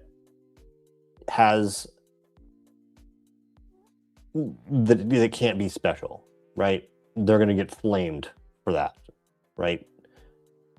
So the only reason that I was confident is because I knew Watch Hill Proper does their exceptional series that's 18 years old as well, and those have been exceptional Heaven Hill 18-year-old barrels.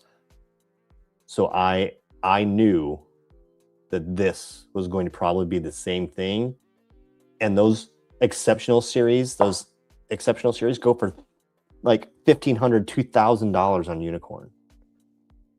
Or you can pay $400 one time and get one. Some of that stuff comes from knowing and the knowledge and the experience of like, so it changes, your opinion. If Rare Character came out with something that's $400, I would tell them to pound sand. If they don't tell me what that is, because like this stuff is all mostly private club stuff. Rare Character trying to sell it to the general public at that much money, and they're not telling us shit about it, I'd tell them to pound sand. You can get the hell out of here.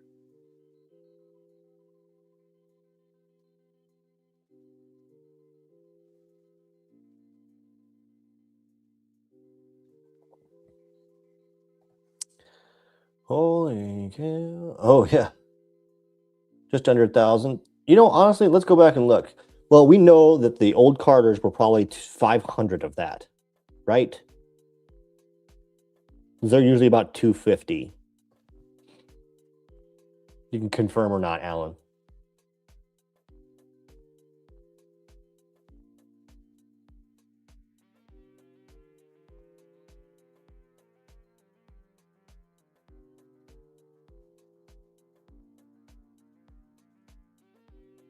I mean, oh, well, that's good. So, there you go. 40% of your entire cost was just those 2 bottles, which they absolutely are worth it, in my opinion. Yeah. But most old Carters, like, are extremely, even more expensive, at MSRP. So,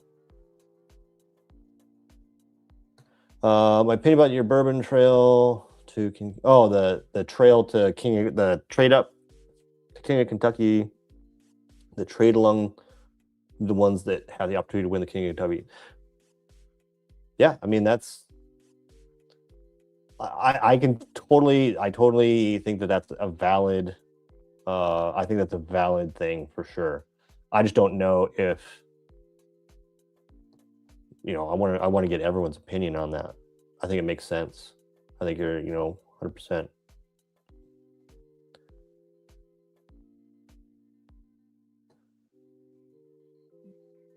Great. I'm glad you like that. I knew it'd be good, man. Like, I knew it'd be good.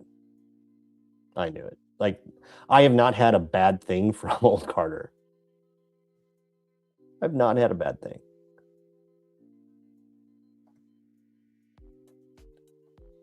But never gonna pay secondary. Well, how much do you think it's worth? Let's ask that. Left Coast. Tell me what you think it's worth.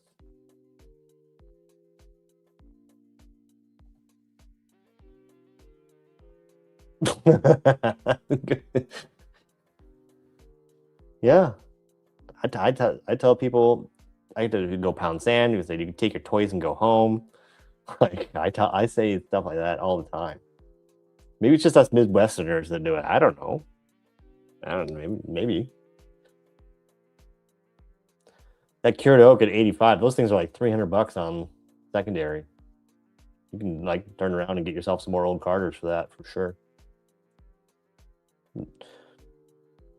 Just saying. Hey, thank you so much. Oh, of course. Thank you so much for the donation. I really appreciate that. I tried to, lead people in, at least the right information. Like, I try to give people the right information. I don't tell people, you need to spend X number of dollars. I just want to say, like, whether it's worth it or not, whether you should buy it or not. And it's up to you to decide whether you can afford it or not. And like, I just recommended a $400 bottle. I'm not saying everyone go out and buy a $400 bottle. I'm simply telling you that this particular $400 bottle is worth it, in my opinion. And if you can afford it, then by all means, go buy it. So I feel even better about recommending Cedar Ridge, which is really high quality, good stuff. And most of their releases are $65 or less. So I'm super happy about that. Unless it's the single malt stuff, and those single malts get like 90 or something like that. I don't know, but I don't buy a whole lot of those. But all their bourbons usually $65 or less. So I feel really good about recommending, especially being from Iowa. I recommend it. So I appreciate that. Hell yeah. Everyone, please trust me that if you should go get these PGA 2026 PGA bottles, 108 proof, go and get these. If you have, whether it's one or two, I'm not saying you have to buy a case of them, but you need to have at least one. And it's not it's not super expensive. So I feel confident in being able to tell you that you should go out and get it. You're not breaking the bank. Like, I would, it's a tank of gas to get a bottle that can last you. I don't know how much you drink, but like, it can last you a really good amount of time, and it is super, super good. Like, this is like a definition of budget banger. This is a budget banger. Absolutely. Steve, hey, have a great night. Congratulations again. You should be able to rest easy knowing that you hit 1,000. Congratulations again. I'm so happy for you. And I look forward to seeing where you go from here, bud. Have a good night, buddy.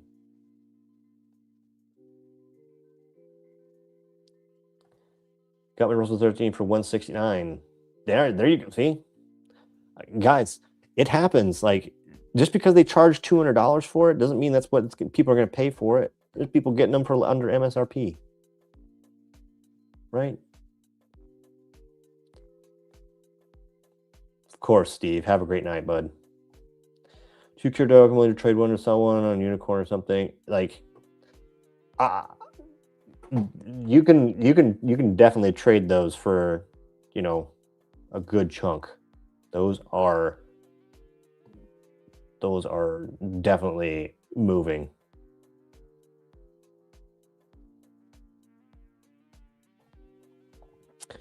$13 or $15.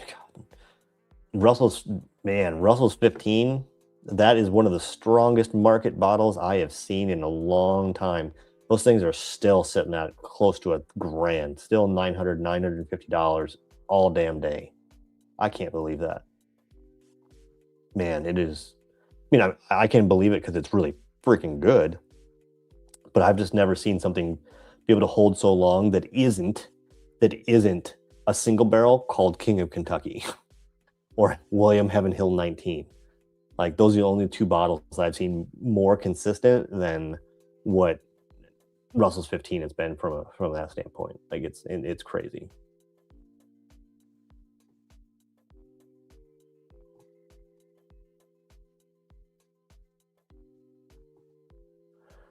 $104, dude. Dan, honestly, like, I know you're not into this particular stuff because you're a craft guy, but I would definitely take this over a bunch of ancient age.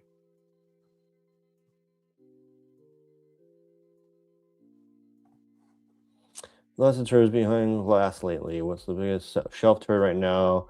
That starts with trying to allocate and overcharge for. Ooh, that's a really good question. What's the bottle? What do you think people are probably? I mean, I guess it depends on the market too. That would probably depend on the market. Honestly, I think there's a ton of Whistle Pig that people charge way too much for. Like, there's a lot of like Boss Hogs and stuff like that. Like, man. But otherwise, man, it's market dependent. Like, here in Iowa, pretty much anything Buffalo Trace that isn't just Buffalo Trace gets that treatment. Anything that's Russell's 13 gets that.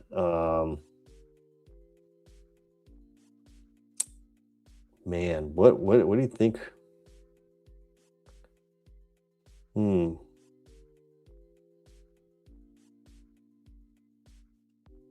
Interesting question. I might have to think about that for a second. I mean, it's really funny seeing people still charge over like $50, $55 for E.H. Taylor's small batch, thinking it's something that's because it comes in a tube and stuff that it used to be worth something, that it's still worth a lot.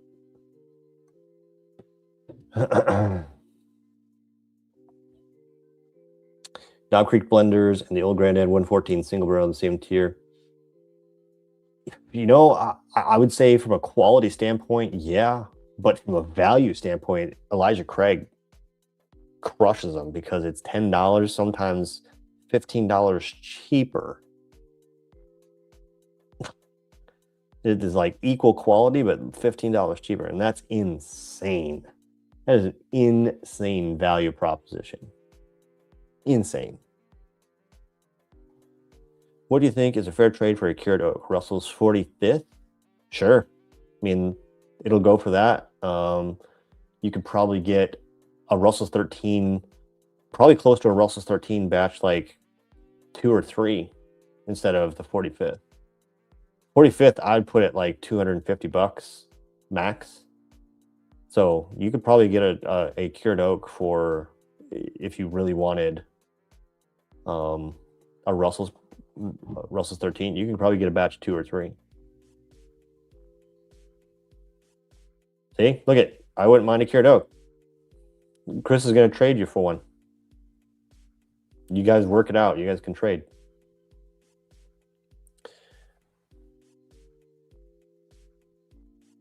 If you want a Russell's 15, God, like, if you can find someone that will, like, there's secondary pages that you can do trades and stuff on Facebook, and like I said, 900, 950, no tax and shipping and stuff is probably is where it's been. I only see it going. I mean, supply and demand. The supply is only going to get lower. It's only going to get lower, right? Like,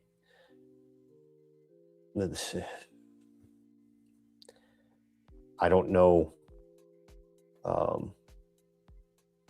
I think Russell's 15 is going to keep climbing as it gets longer, especially, you know, if they don't release another specific Russell's product, they always just do Wild Turkey because they have the Wild Turkey 16 gold foil.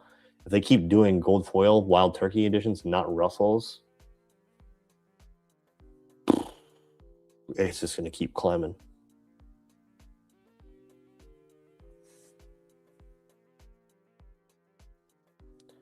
Most of these bottles are hyped and people are trying to make money off them as well. I hate it. Absolutely. That's another thing, is that none of these bottles are worth, you know, none of them are worth whatever people are charging for them.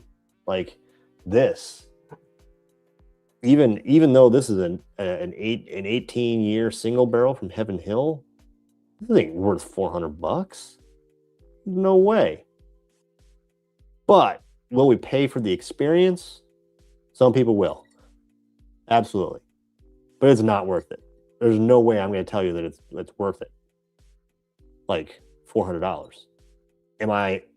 Do I want that experience? Yes. And am I willing to pay for it? Yes. And that's where the $400. That's willingness to buy. This is basic business economics. Willingness to buy versus willingness to sell. That is the proposition. If you look that up on the Googles, willingness to buy, willingness to sell, those things have to be aligned in order for you to sell a product and make money. Whether it's Weller Rainbow stuff, Special Reserve is basically $90. Excuse me? Does that say Special Reserve is $90 pre-Washington State? $90 for a Special Reserve? I thought people wanted to see how low it could go. Like $25. Whistle pig. Yeah, see, like there's so many whistle pigs. I'm like, what? Why is there a gold piggy bank in this shelf? Why is it hundreds of dollars? What is this? Elmer T. Lee for $200. I have a video about that. Elmer T. Lee won't even be worth the $200 when it's barrel strength. Whenever that comes out, obviously going to be allocation time probably here. I mean, it won't be worth that, but I guarantee you we're going to see those for $400-500. I guarantee it. I'll come back and I'll tell you.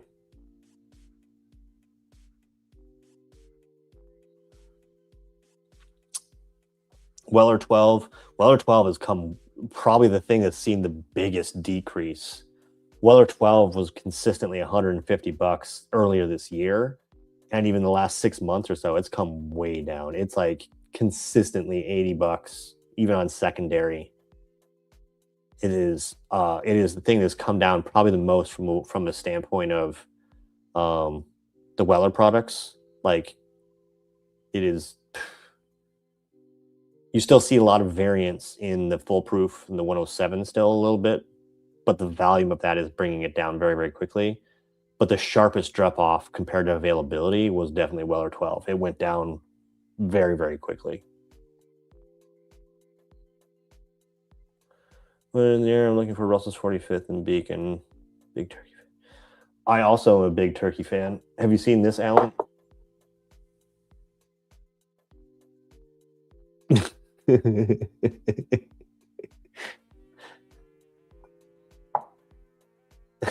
Gobble, gobble, motherfucker. I wonder if Kiridoka is starting to come out more. I was checking out last week. The manager brought one over to me and gave it to me for $90. He said, so this is always one of those things where we can't confirm. We don't know. It came out 10 years ago, I think, along with the 4-grain. We don't know if this is going to be an annual thing. I think Buffalo Trace, any company, anything that they can do to try and make more money and sell more stuff, they're going to do it. So I wouldn't be surprised to see this be an annual release going forward, in my opinion, or if it's not that particular thing, something else will come out as an annual release that is special like that and cycle through those multiple times. I can see Buffalo Trace doing that. Absolutely. It's just whiskey, guys. It's just brown water. So to complete my Remo, because I'm drawing a line in the sand. I've had single barrel many times and I wouldn't pay more than $40 for it. Well, I mean, there's MSRP, right? If you can hold the line at MSRP. I don't think the MSRP is ever going to drop to $40. But I mean, I can certainly respect and that if you hold the line at MSRP, that's great. Like, that's not a bad thing. I hope that everybody can get that. Just, it's a fine line to hold. I respect that. The Bruzel, Hunt, and Spokane, all the private stores and grocery chains insane prices for shelf. That's dumb.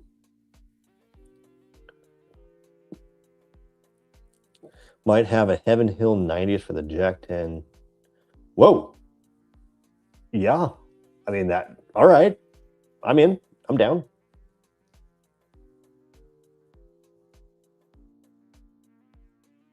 You know how to get a hold of me. Have you had Old Dominic or JT Melick? Old Dominic and JT Melick both are freaking fantastic. We can't get those really here in Iowa, but I have got the old Dominic 8-year single barrel, the 8-year reserve, both freaking fantastic. I have a 7-year weeded single barrel from Old Dominic, also fantastic. That's all from Riverton Party Store. JT Melick, Steve from Barrel Proof Banter, who is just here, and we're celebrating his 1K subscribers down below. He hooked me up with some samples of JT Melick and a Oak and Cedar JT Melick pick. Friggin' delicious, fantastic. I can't believe how much rice whiskey just resonates with bourbon. I don't understand it. I don't get it. It's great. I highly recommend both Old Dominic and JT Melick. Highly recommend it.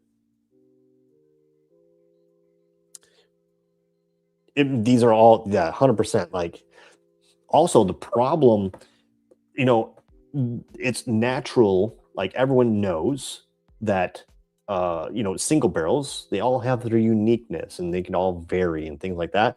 I have never in my life seen so much crazy variation in quality and taste and flavor and just like the general properties of bourbon that differentiate between themselves as with Weller single barrel. Like, it is so inconsistent. I might just say it is blanket one of the most inconsistent flavored and tasting single barrels out there. It is wild how different they are, especially when you're you know, you're so in tune with how consistent the flavor, especially like OWA is, and Weller Full Proof is, so freaking consistent. And then you're expecting that same kind of thing from the single barrel, and it is not the same. Night and Glen is cool. You like those? Yeah. I did put a word out after the last time. A lot of people said that when I did the Wild Turkey Gold Foil Edition review for the 2K subscribers. I did put a word out.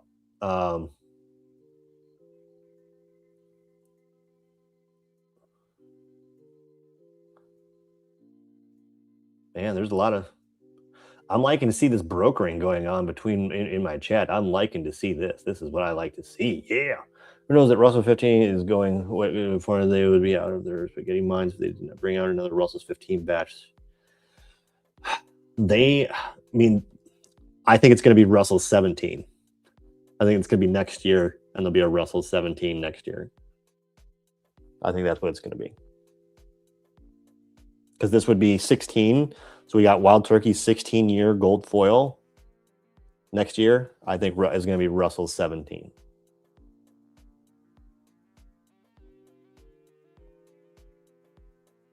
JT Malik is fire. Absolutely. Old Dominic Malik, amazing. Absolutely, dude. And the thing is, I don't get any of these things here in Iowa. I've had to get, I got Old Dominic and stuff from Illinois. And Tennessee, and Kentucky when I was making those trips, and then JT Malik I got from Steve in Arizona.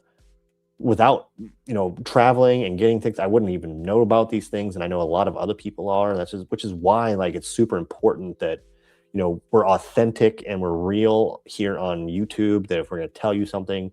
And that's also what I love about my channel is I don't sell a goddamn thing.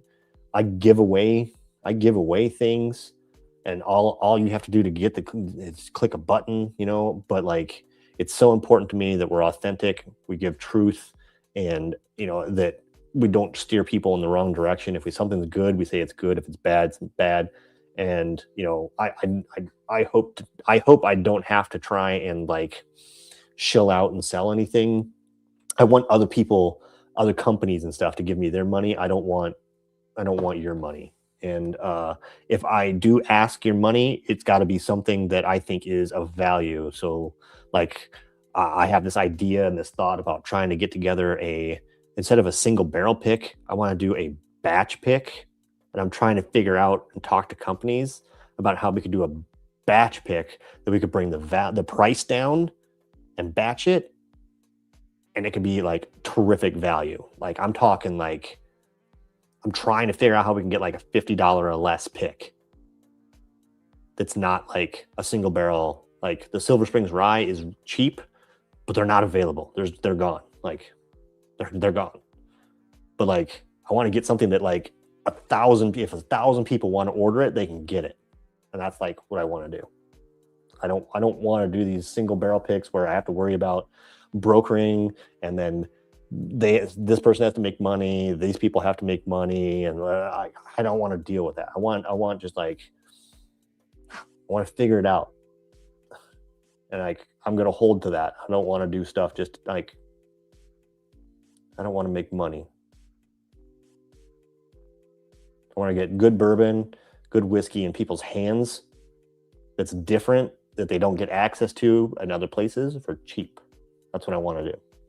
I want to ask you your thoughts on Eagle Rare 12. Did you like 2025 and 2026 batch? I think 2026 is better on the palate.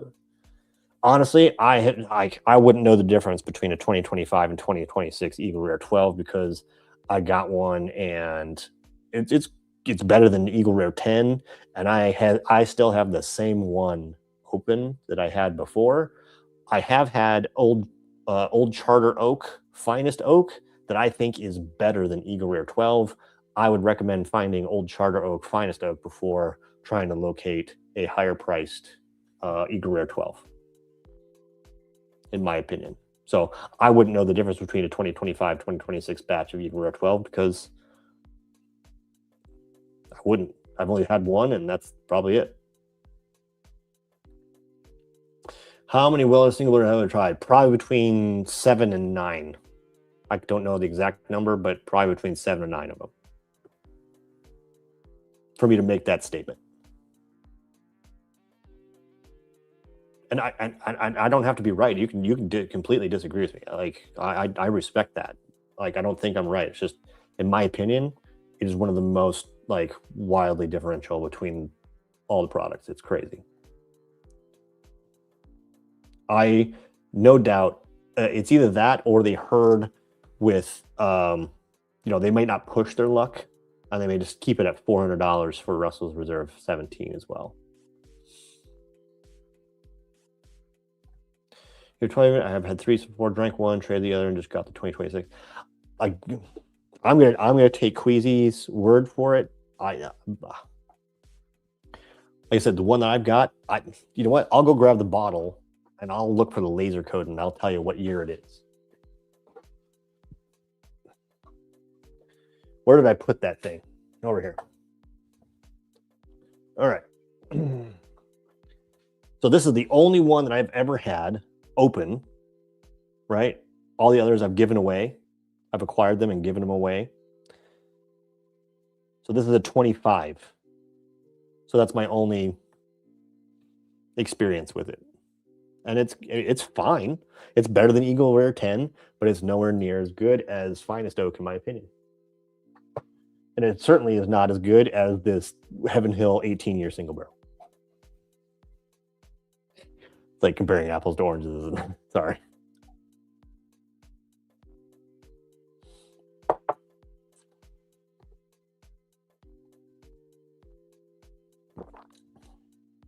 Hey, I really appreciate that.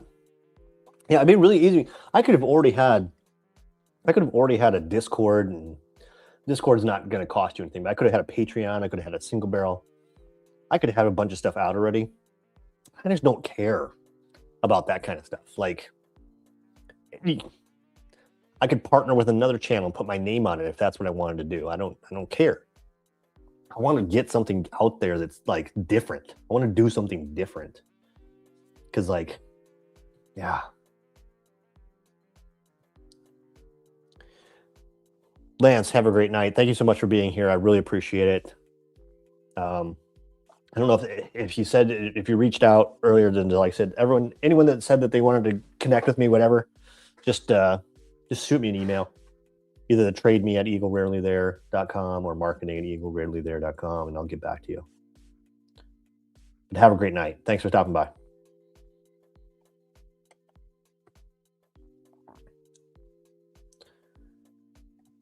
Anyone live stream?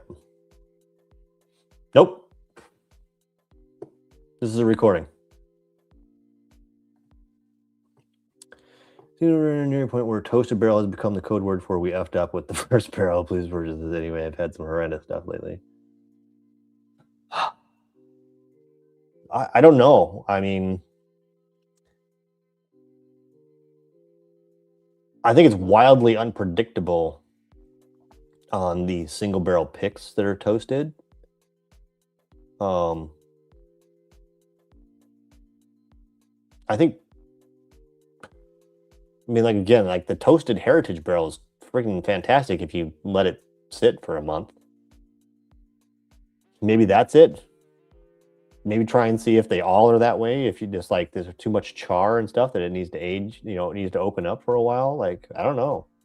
I don't think it means that we effed up the first barrel. I don't think it means that. It's usually done with intention, but like, you definitely, it's all chemistry, so you don't know what it's going to do. So, I mean, personally, I think it's a quality control thing where someone's got to taste that thing.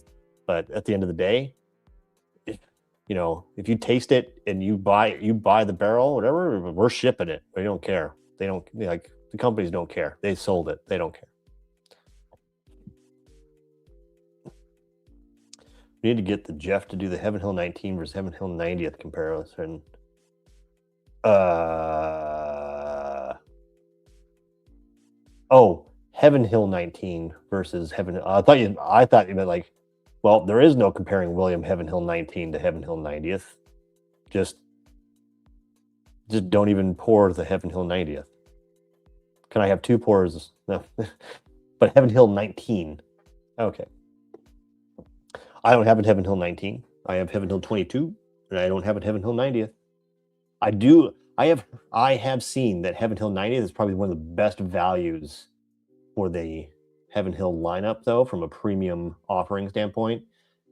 Just like a straight sipper all the time, I've heard that Heaven Hill 90th is one of the best values in that entire area. I've seen. You son of a! I saw this comment. You can't make the highly allocated Malort pick. I should get in line for the Malort single barrel, shouldn't I? Get a Coy Hill barrel pick. I mean, technically, you could do a Jack Daniel's single barrel proof rye from Coy Hill. That would be a Coy Hill barrel pick. You could also technically get a single barrel proof whiskey, Tennessee whiskey, that would be Coy Hill. That would be technically a Coy Hill. But if you're talking about like their Coy Hill special release, shit, you got contacts?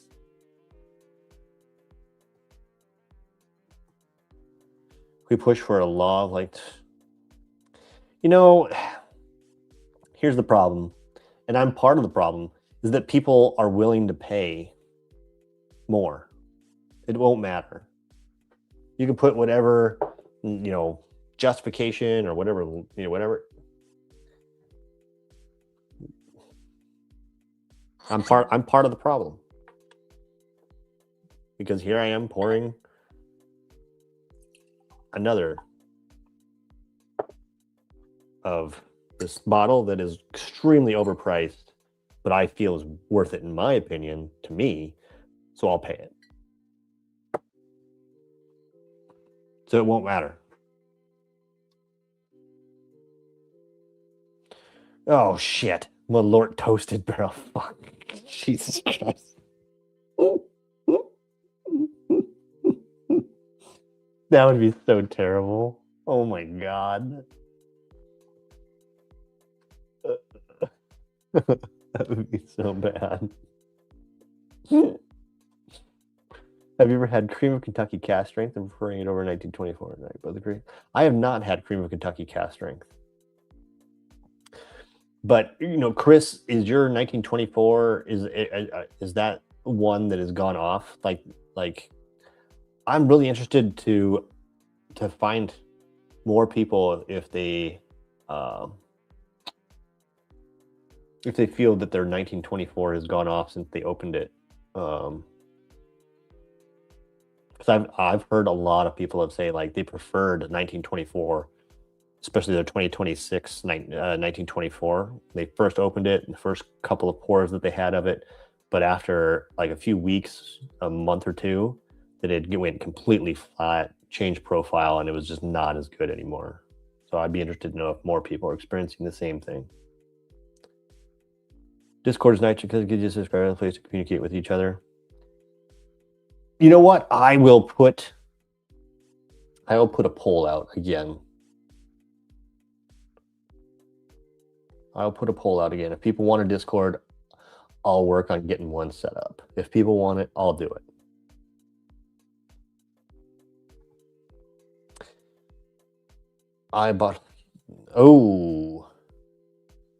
So Queasy, how does it compare to the 26 in your opinion then?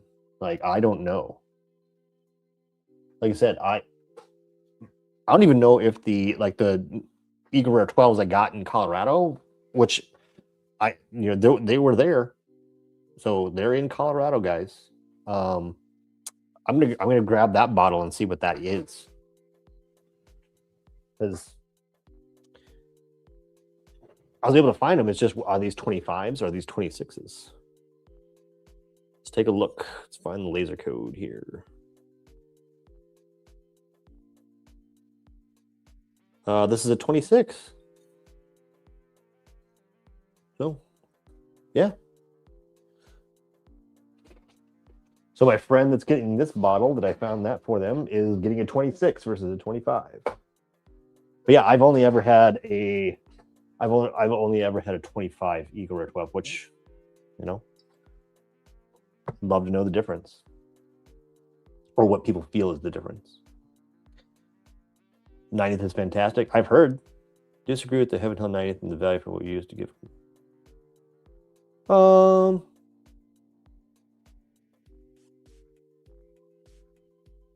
Right, but you're not getting the same thing though, right? Like there's probably different age, you know, the value in Elijah Craig Barrel Proof used to be about the age statement that you were getting versus the price for the bottle, right?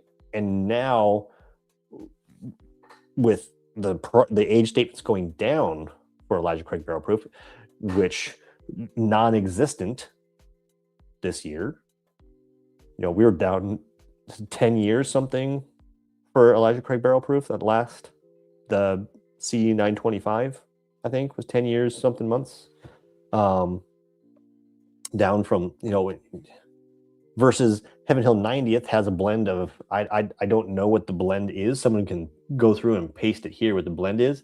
So is, you know, the value may be in the quality and age of the barrels going into Heaven Hill 90th versus the declining quality and age statements in barrels in Elijah Craig Barrel Proof. Because even though Elijah Craig Barrel Proof, you know, may have had good value from a standpoint of, you know, like price point, it was still like $80. It was not cheap when it was at its prime. It was still $80-$90.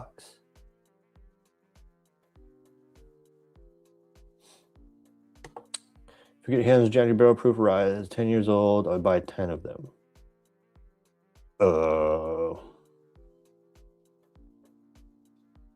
So, okay. Well, I mean, I guess here's the thing is that for me, I wouldn't mind doing that. I wouldn't mind getting a barrel proof rye that is like super old, and doing that stuff. Like the problem that I have is that I don't have control over the price because that's going to have to go to a distributor and stuff. And there's going to have to be prices and stuff that included there between Jack Daniel's cut and the, you know, the distributor's cuts and everything like that.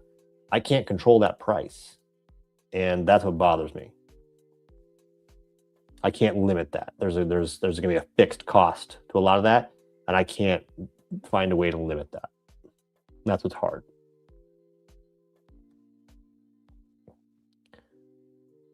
Yeah, absolutely. You should. You will not be disappointed whatsoever. You will not be disappointed. Like I said, it's for a tank of gas, you can get a bottle that'll last you. I mean, I don't know how much people drink these, you know, obviously I drink a lot less number of bottles in quantity because I distribute it across multiple bottles. I have a lot of bottles, but like you can make that bottle last a long time and get a really, really, really good quality. Another entry was different, but it's all 9 year stuff, right? I haven't. Let's do a paper stance. I'm not gonna lie, I don't know what you're talking about particularly, so I can send you a sample of my 1920s. You can see how it tastes now, kind of playing, using it for a mixer. That says a lot. Dang. Only been open 2 weeks. Oh, yeah. So you're still in the honeymoon period of your 1924 then. But yeah. Heaven Hill 90th is a complete different sip than. Yeah, I mean, they're obviously getting barrels from different locations and stuff like that. Like, yeah, there's just you can't really compare those. You can compare value for money, but like, it's just not the same. That's like saying like you can get Heaven Hill 22 is worse value because of Elijah Craig Barrel Proof, and like, it's the same kind of release kind of thing. There's a reason they're special. You know, that has to have some sort of innate value. I think the 2066 is better. Sweet oak bomb. I love it. Oh, well, that's cool. Let me smell this thing. It means, am I just going to smell Buffalo Trace and be like, there it is. There's Buffalo Trace.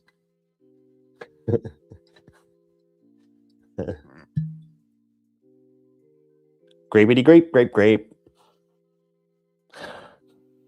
Grapey grape, grape, grape.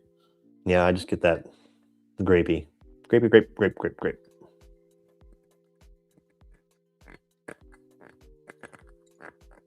Wet that thing. It's not doing so hot. Yeah, I'm gonna get more on this. Deep brown sugars now. Brown sugar. God, brown sugar and caramel. Deep oak. It's so good.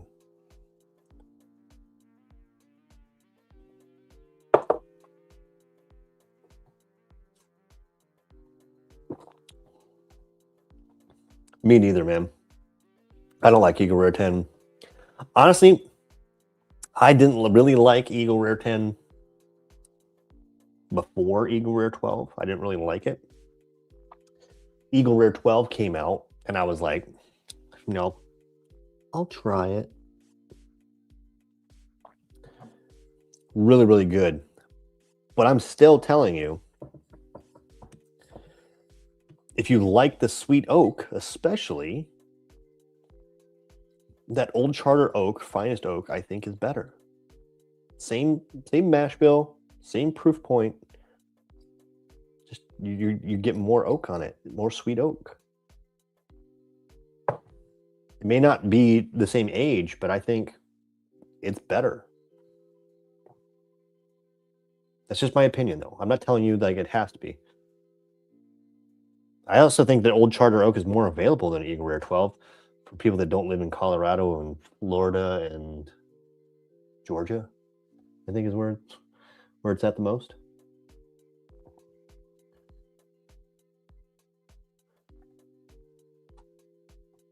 Oh no, I get it. No, and I get it. When I say value for money, I don't mean from a like pure value across the board standpoint, as much as those limited edition value for money, like, when comparing it to what you pay for and what you get, those limited editions, the Heaven Hill 90th is the one that you can get the best value for right now, 100%.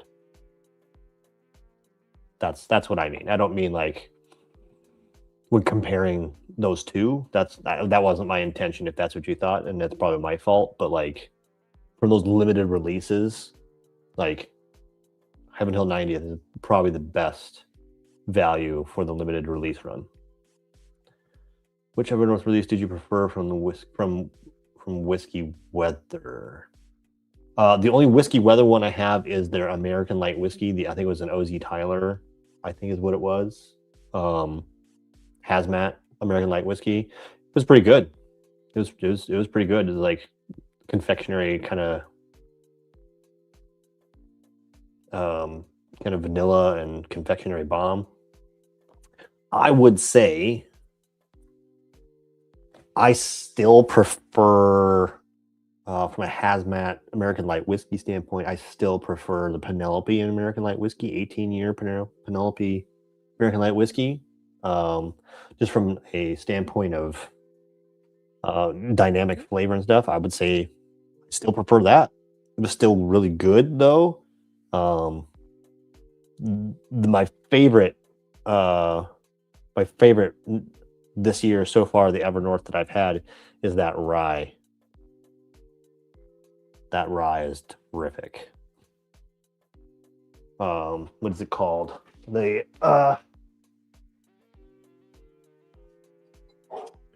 Exodus rye. The Exodus rye. That is what I prefer.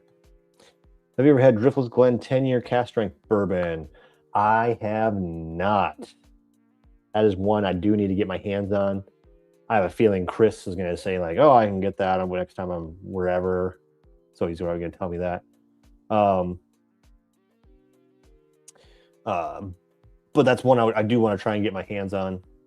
We don't get actually a ton of, even though we're here in Iowa, our distribution is still terrible. I know that Driftless Glen does not have a great relationship with Iowa. I think they were here, then they pulled out.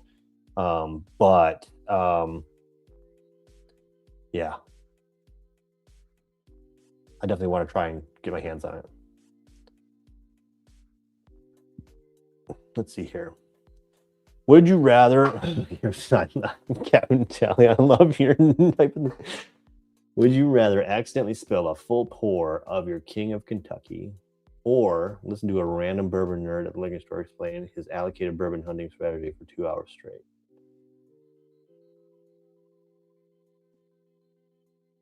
I'm listening to his allocated bourbon hunting strategy for 2 hours straight while sipping a giant fat pour of King of Kentucky. And I hope you mean King of Kentucky. Now, hold on. If it's King of Kentucky single barrel, yes, I will not spill that thing for. I'll wait 2 hours. I can enjoy that for 2 hours. I'll figure it out. If it's a giant pour, full glass, I can enjoy that for 2 hours. No problem. I got this. Not a problem. If it's King of Kentucky small batch or something like that, I'm spilling it on the person.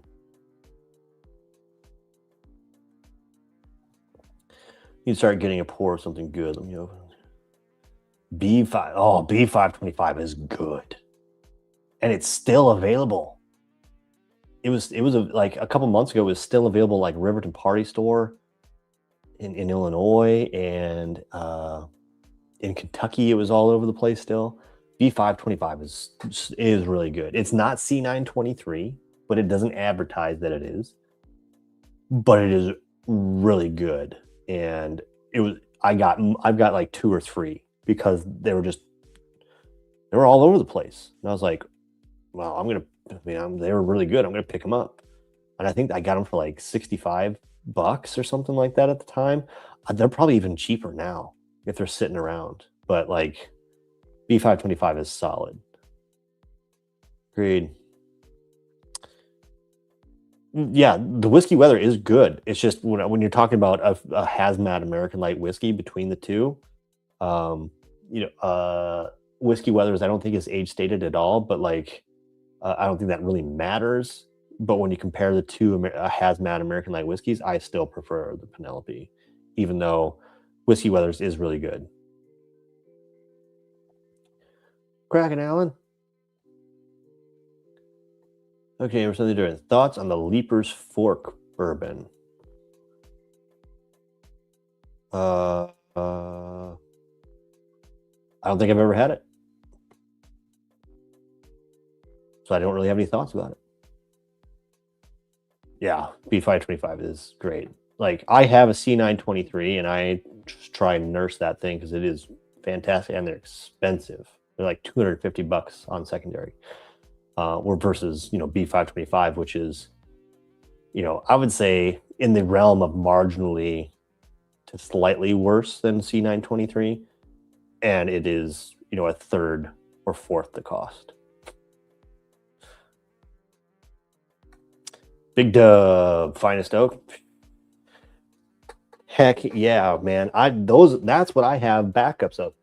I have old Charter Oak, Finest Oak, and backups of it because I got them for under $100, and that is honestly why I don't chase Eagle Rare 12. The only reason I bought Eagle Rare 12s in Colorado was because people were asking for it, and I was like, if I can find it, I'll get it. Picked up my first Larceny Barrel Proof this week. Haven't opened it yet. It's honestly, Larceny Barrel Proof is fairly underrated. It depends on the batch. It does depend on the batch. Honestly, Larceny Barrel Proof picks are where it's at, in my opinion. The Larceny Barrel Proof store picks, barrel picks, that's where it's at. Those are really good. Those are sometimes, the same thing. And if you look on your labels of Larceny Barrel Proof, it's got the old Fitzgerald logo on it. The single barrel picks, if you can get some that are old and stuff, you can get better than decanter. Some of the decanter worthy 10-year.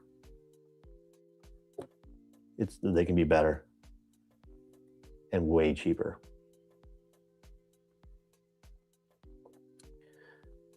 Eagle 10 single barrel. Did you guys know that I have not had an Eagle 10 single barrel until, and I haven't tasted it. Let me just put it this way. I haven't tasted it until just like last week. My friend Jeremy sent me a 375 milliliter store pick bottle because I wanted, I like to have like the collection of like the nesting doll style thing where you get the small to big. He sent me a 375, and that was the first single barrel Eagle Rare 10 that I've ever owned. Didn't care for Eagle Rare 12. I think I got a bit. Oh, really? That's interesting. Because I mean, that would be a really huge batch that would be bad. Maybe your bottle was burp and air or something. It was bad and just been sitting for a long time. I don't know. Oh, all right. So maybe it's just the oak because it's older. Maybe it's got more oak, and you guys don't like that. That's respectable. Send it to me down. Quizzy's like, I got you. I'll send you a shipping label. You can just send it to me, man. B525. Oh, your larceny barrel proof B525. I've not had a lot of larceny barrel proof. I've had a B525. Good. No hate on it. But again, those single barrel proofs.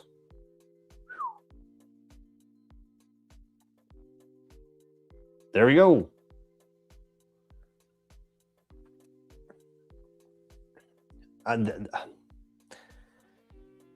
That's just my opinion. Everyone's going to have a different opinion. In this particular instance, you agree with me. Doesn't mean that I'm necessarily right. I just think from a standpoint of, what you're getting the same proof, usually cheaper, and unless your store is thinks that this old Charter Oak is super more expensive and they're dumb, but I just think the old Charter Oak's better. But Weller 12 is the shit. Let's talk about it. Queasy. Oh god, dude. Oh man. Oh, I think Weller 12 is good.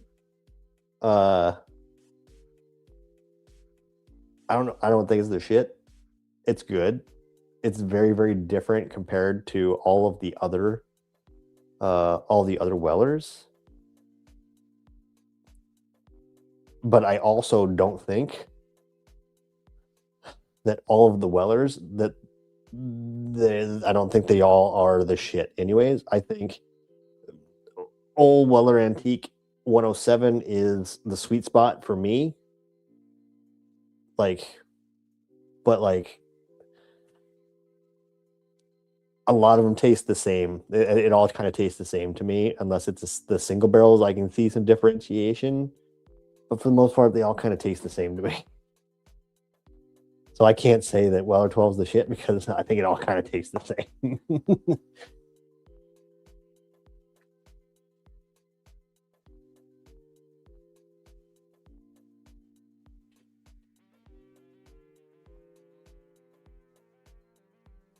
Well, it's great up front, but it needs higher proof to carry it through. Over lot B. Weller 12 over lot B. I've never had lot B. I've only had old Weller and old Rip Van Winkle 10 and Pappy 15. Green Weenie. I like Eagle Rare. I'm still a noob and having a hard time getting into the higher proofs. Hey man, it just takes time. It just takes time. So don't rush into it and don't worry about it. Don't feel like you're there's something wrong with you or anything like that. Just run your race. Keep working on it. And It'll come naturally. Don't worry about it. The more your body acclimates to the proof, from starting at a lower proof, moving on up to, you know, like 107 proof, 100 like or so. Once you start getting past that and you start getting into 100 and, you know, 110, 112, 115 proof, there's really, it's not going to impact you as much from there. So don't worry about it. Just run your race at your own pace. Don't worry about what everybody else is doing, and you'll be just fine. Just enjoy what you're drinking. Don't have FOMO that you're not getting to enjoy stuff because you can't drink the higher proof stuff. Don't worry about that either. 12 synthetic corks, so I don't know, just being one bottle is bad. Maybe it's just... I mean, yeah, I mean, I think Zona, the biggest thing here would be like, let other people try that. Give it to other people, let them try it and see if, especially if they've had Eagle Rare 12, and find out if they agree. There's nothing wrong with liking Eagle Rare. Absolutely nothing's wrong. And don't get me wrong, I think all of the Weller's good. It's just I personally don't see that there's like huge differences flavor-wise amongst them.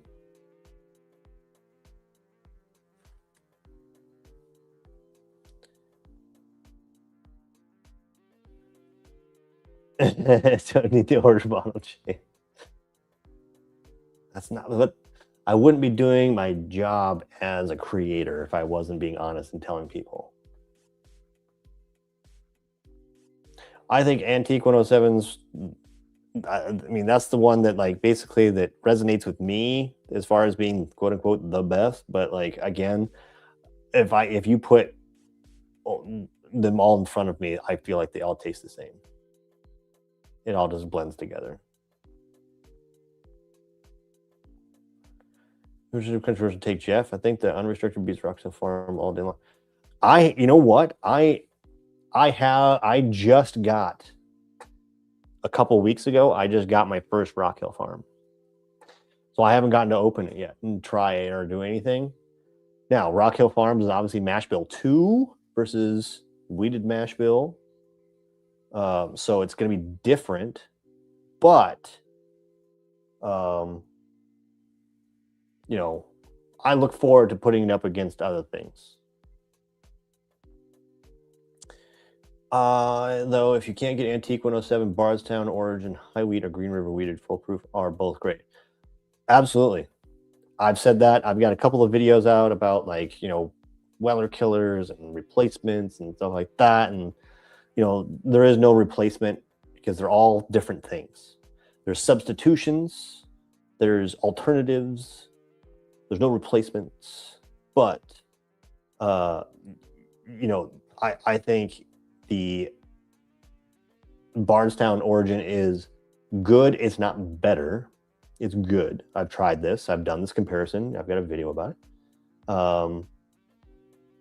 But the Green River Weeded Full Proof is also good. It's just, they're just all so different, even though they're weeded bourbons. They're just so different that you can't get it out of your head that one is better than the other versus, you know, it's just, you can't. There's good alternatives. They are tremendous alternatives if you can't get any of the Weller stuff, 100%. Now, where this starts going off the rails is Bardstown has weeded store picks now. I have a video about that as well. Those are freaking fantastic. I can't believe how good those are. Holy crap. Holy crap. I mean, we're talking 129 to 135 proof single barrel weeded bourbons that are 7+ years old. Insanity coming from Bardstown. Same thing, Green River's doing some of the same stuff. Most of those I've found have been less than 130 proof, which is fine. But from a flavor standpoint, my opinion is the Bardstown's weeded picks have been absolutely insane and terrific. 107. It's my favorite Weller as well. Great Wix mixers. Queasy's favorite Weller is the one he can get his hands on, right?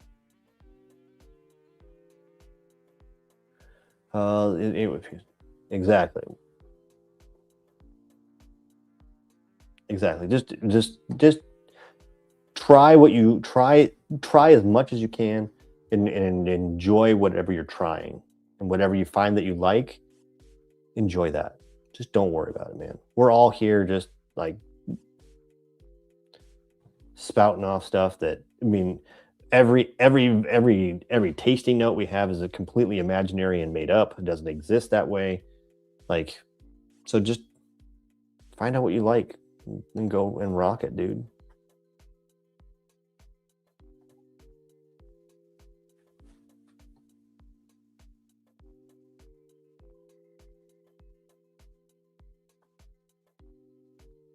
Let's see here. Best wonderful proof of one of some combines. Doesn't that just come out to be basically combining the same thing half? Wouldn't just half non-chill filtered, half not? So you get 50% non-chill filtered. I don't know. I don't know. 107 and 12 is the poor man's Pappy. Yep. I'm gonna get a baked potato tatted on me. Tater. Queasy tater. You just need to move out to AZ with Steve Zona and I. Hey, I can't wait to visit you guys in November. It's gonna be great. Flow all day. Unrestricted FOMO. Dude, just travel over to Iowa. You just have to get into Iowa, find a Hy-Vee, and it'll be there on the shelf for $29.99. Unrestricted is right there.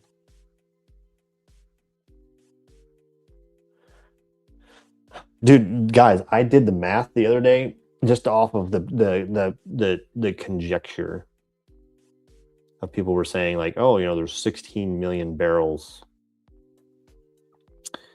of whiskey aging in Kentucky alone, right? And I was like, oh, so 16 million barrels, and let's give it a conservative yield of, let's call it 150 bottles a barrel, right? Because we have to, there's some going to be low, you know, some are going to have a high yield, some are going to have low yield. But that would come out to 2.4 billion bottles of whiskey.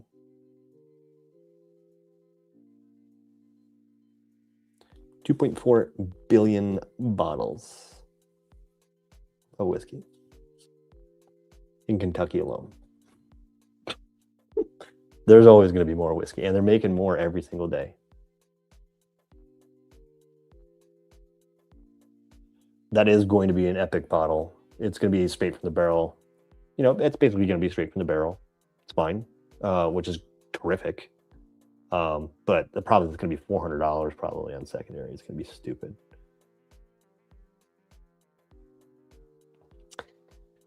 I know. I'm excited to try it.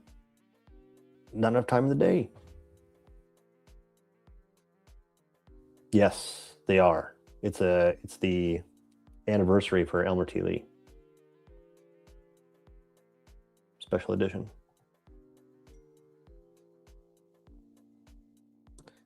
Ran a weeded blind with friends, and all of 7 shows Fitstep is number 1, Weller 1, and number 2 surprised us all. You know, the thing is if you're not used to Fit 7, if you like don't drink Fit 7 for a really, really long time, and you continually have Weller and stuff, and then you hit a Fit 7, Fit 7 actually hits pretty hard. It hits pretty good, and then after you get used to it, you're like,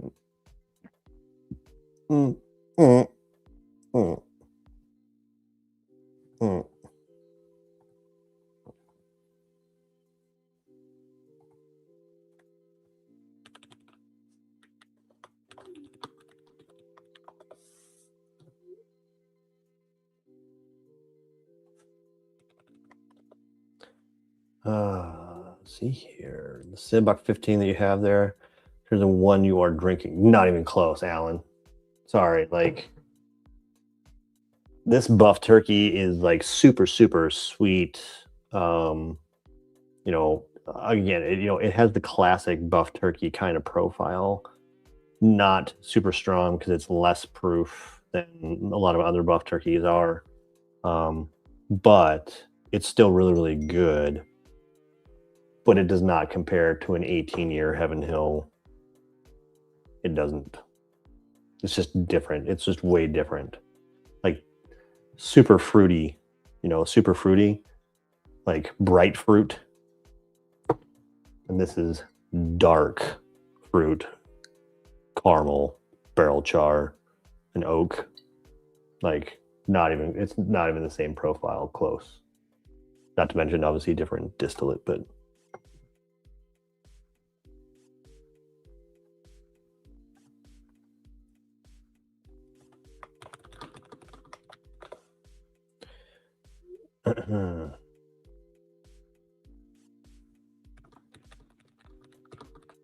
sorry, my wife is messaging me. Rock Hill Farms is amazing. I got mine for 150 bucks through a trade, basically. Trade value. So I think I'm good. I think I did good. I've been crushing on Still Austin limited release single barrel cast strength straight barrel whiskey. Limited release? Is this then like a Nancy pick?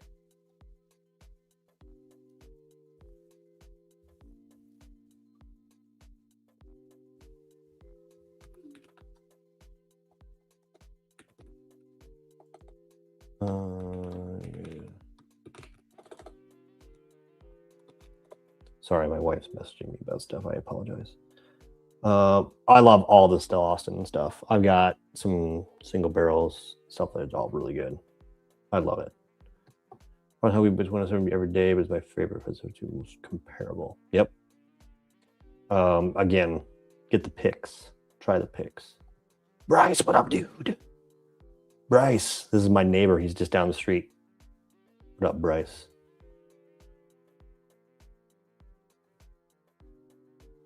It is 100% worth it. 100%.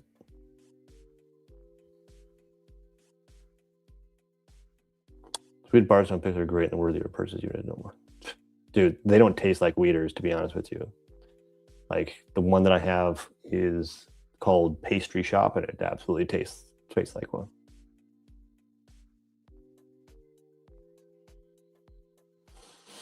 I haven't had a lot of makers. I haven't had a lot. I'm not gonna lie. Like I haven't had a lot of makers. It's not because I don't like it. It's just, I'd say it's just because I've had exposure to so much other stuff that I just haven't kind of gotten into it. Like once I kind of found my lane and my bourbon journey that I was on, like I kind of just right around Maker's Mark. Ooh, I'm so far behind. I'm like 10 minutes behind in chat. Oh my God. Iowa is quite the drive from New Hampshire. Are you bragging or complaining?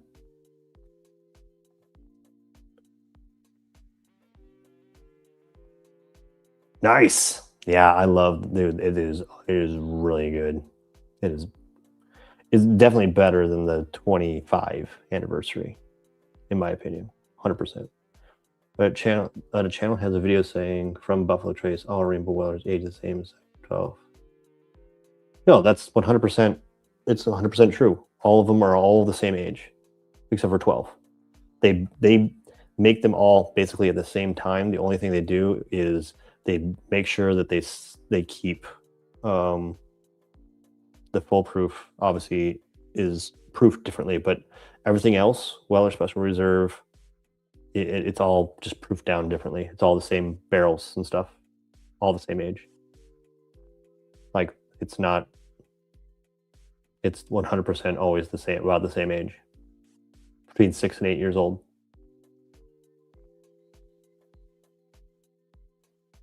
Other than Weller 12.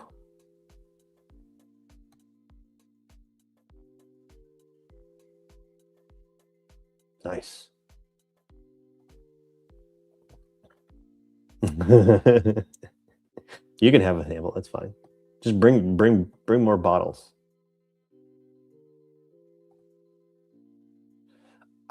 You know, I guess maybe I should just, at some point grab some.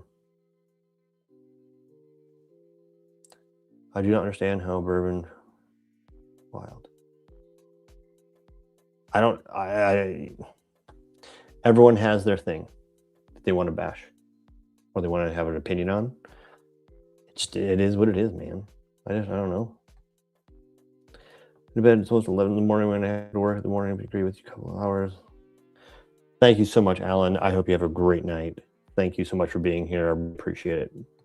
Appreciate all your support. Thank you. Have a great night. Would you rather have a lifetime Weller 12, but you have to drink it out of a dead hobo's wooden shoe, or I would just buy Larceny Barrel Proof? It's pretty easy. No, that's not correct. I'd not say that. It's the way that my bourbon journey went, I basically went around Maker's Mark. And so I really haven't had a lot of Maker's Marks or anything to really know what I do or do not like about Maker's Mark. It's just one of those things. Basically, my whole bourbon journey has been, Heaven Hill, Buffalo Trace, Wild Turkey, Green River. As far as the big uns, that's been basically my bourbon journey.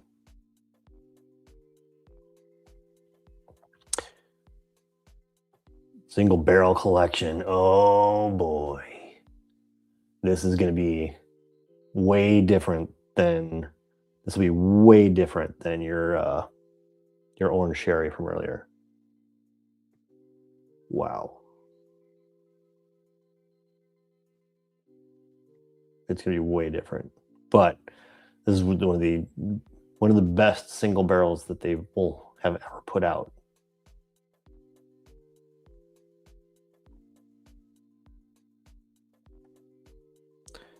Thank you, Alan. I really appreciate it. I'll get back to you for sure. Go into Makers is damn good if you like weeders. Hell yeah. I'll get into it, man. Maybe I'll start with the 2026 cellar aged. It'll be my first Maker's Mark. Okay, piss everybody off. So I'm trying Maker's Mark. It's really good. Try the cellar aged. This is my first one. Took up a 4 rows of single barrel, but I have no idea the mash bill. It says warehouse LE. What's the top say? Does it say it's OBSK, OESK? What does it say?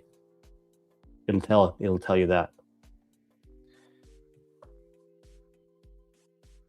No, I did not get a sample of Hy-Vee's single barrel, so I would appreciate a sample. Thank you.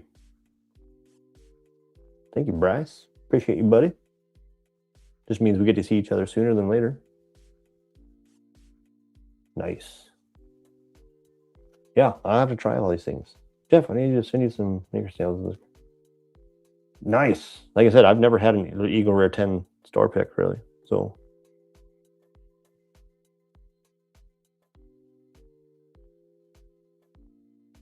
Yeah, I mean, I've seen a lot of their Hart Stewards releases, the cellar age, the 46 cast strength.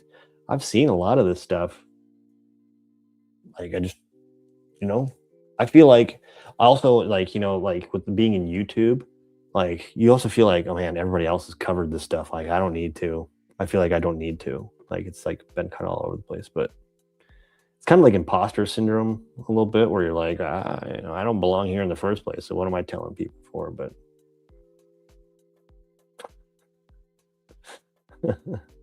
but I will. I need to. It's the right thing to do. I should go get more stuff, and if a lot of people like it, then I should definitely be looking at it. Queasy, man. I appreciate that. I love you, man. You're awesome. You're the best. Guys, make sure that you guys are checking out Queasy. I think you're are you primarily an Instagram guy, Queasy? Right? I think I follow you on Instagram.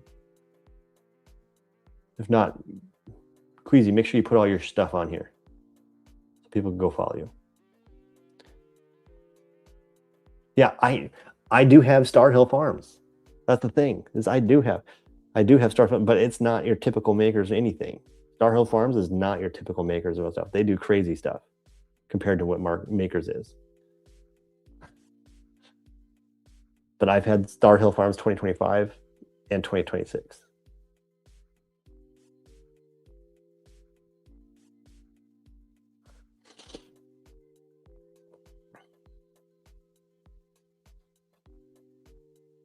But like all the other standard maker stuff, I just haven't had. I went straight to the allocated unobtainium for a lot of people. Except for this year, you can get Star Hill Farms in Costco for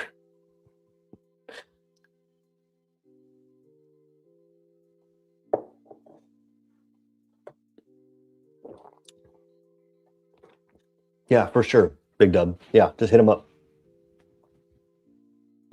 Or if you'd rather not bug him, you can send me an email. It's not a big deal.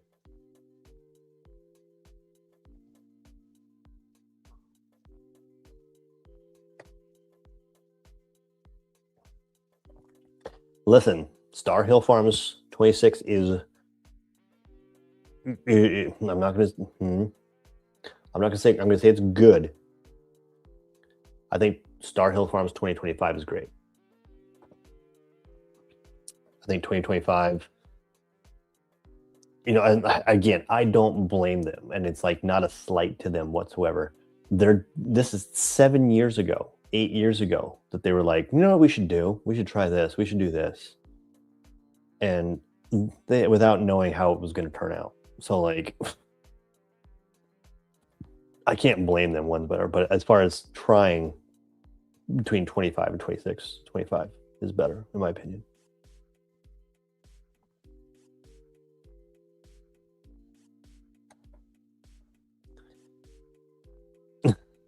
They need to be bugged.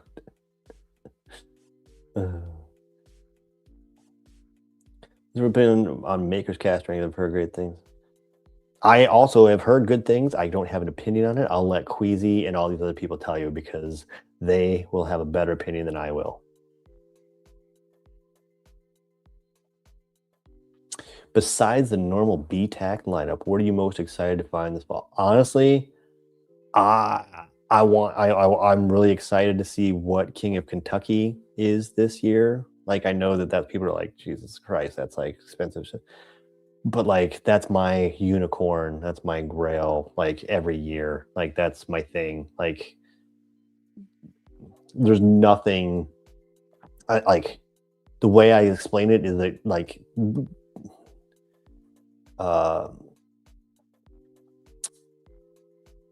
King of Kentucky single barrel is a core memory. Like when people say King of Kentucky or they talk about King of Kentucky, whatever, in my head, I can see the first time that I had it. I can taste it. My mouth starts watering. I know what it tastes like. Like I can like simulate the taste in my head. I've got the experience and everything there. It's just like one of those things where it's just like, Jesus Christ, I can't believe that. And so I always am looking to try and get King of Kentucky for as cheap as I can. They're extremely expensive, and I have not bought one like at secondary because they are still $1,500-$1,600 plus dollars. And so I hope someday I can get one, at MSRP or close to it. But like, I look forward to, I really just look forward to, any special release that other companies come out with. I mean, BTAC is going to be a regular thing. Like, it's really always interesting to see what people come out with for You know, I think this year I want to find the Heaven Hill Phoenix. I think that's one I'm really, really keen to find. The Heaven Hill Phoenix. Like, I have not seen that one yet, and I feel like that's going to be an allocation season release, and it might be distillery only, but I mean, we'll see. But that's one that I'm keen to get my hands on, is the Heaven Hill Phoenix.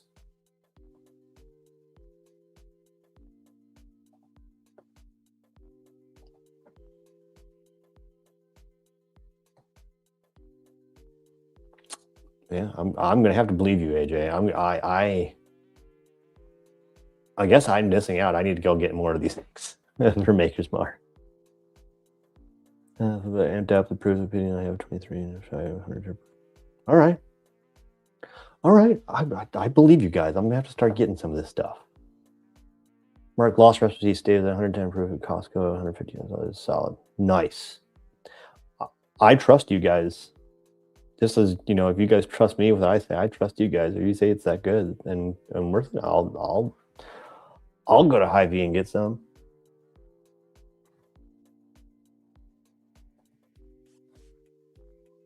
If you had a chance to buy a OFC for $2,100, would you buy it? Probably not. It can't be that good. If it were that good, they would sell it for a lot less.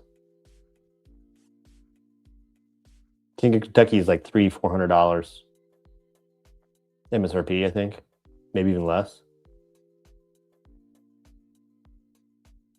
And it's the best. It's you know, the only thing that I know, or I am inherently aware of, that I think competes or is better potentially. It depends on the day. It depends on the bottle and barrel of King of Kentucky and stuff. Is William Heaven Hill 19 is the only thing that I know competes directly with King of Kentucky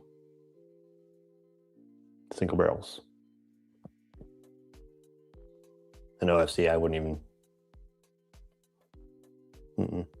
Nope. Hot take. I want a huge fan of the GTS 25. I mean, that is a huge hot take. That might be one of the hottest of takes. You know, there's the thing is that this just goes to show that everyone's palate is different. Some people, GTS 25 is like one of the best things that they've ever had. I think it is extremely, extremely good. It is definitely on the fantastic scale, in my opinion. And again, everyone's palate's different. Just because I say it doesn't mean it's true. It's what my opinion is. And I'm happy to hear people say like, "Whoa, I wasn't a huge fan." Like, it may just hit you different. Like, as long as you're not telling me I'm wrong, I respect your opinion that you're not a fan of it. It's like, and I'm not going to tell you you're wrong for saying that you're not a fan of it. Like, everyone's different. As long as we can all get along, that's all that really matters. But, you know, I'm kind of sad because I think it's really good that, you know, that it doesn't resonate with you that it is. But, you know, have you had 2025 William LaRue Weller? I'd be interested to know if you've had that and what you think of that. Knowing the massive, it just really tastes just like the bottom of the bun. Okay, well, if it tastes just like the bottom of the bun, I'm not going to get it. Review it. I don't care. I mean, listen, that's still really good value. The bottled and bond, Heaven Hill bottled and bond, you can get those for like $35 or less. Still good value.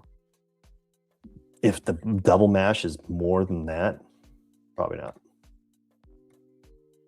Let me through Mark. Not saying you have to, but if you do try 25 Cupid release, I will try them. I will not say no to trying really a whole lot of anything. Can we get a Weller blind? Probably at some point. Not right now. Are we streaming? No, this is a recording. Go ahead and go back to the beginning and check the beginning. Thanks for stopping by. No, I'm just kidding. No, we're live right now, man. In 5 years, everyone. In 5 years, everyone will want the 25 hazmat GTS. You know, like it's been 10 years since the last hazmat. I think it was 2016 was the last hazmat GTS. So like, I would imagine.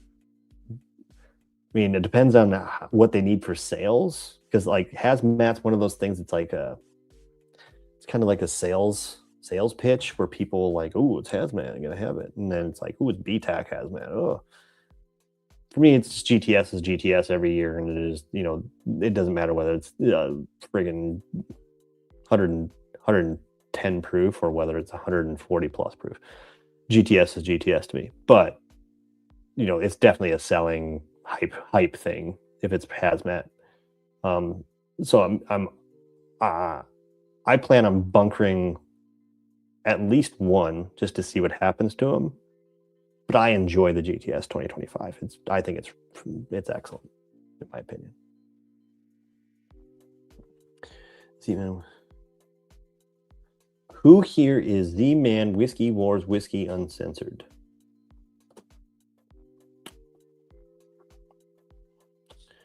Who is here? Z Man Whiskey Wars, Whiskey Uncensored. I'm still trying to understand what this question is. Who is here? The man Whiskey Wars, Whiskey Uncensored. This is like trying to translate license plates, where you're trying to figure out what people are trying to say in their license plate. I'm having one of those moments right now trying to figure this out. Line. I have 3 closure must be further than so everyone has absolutely. Everyone's just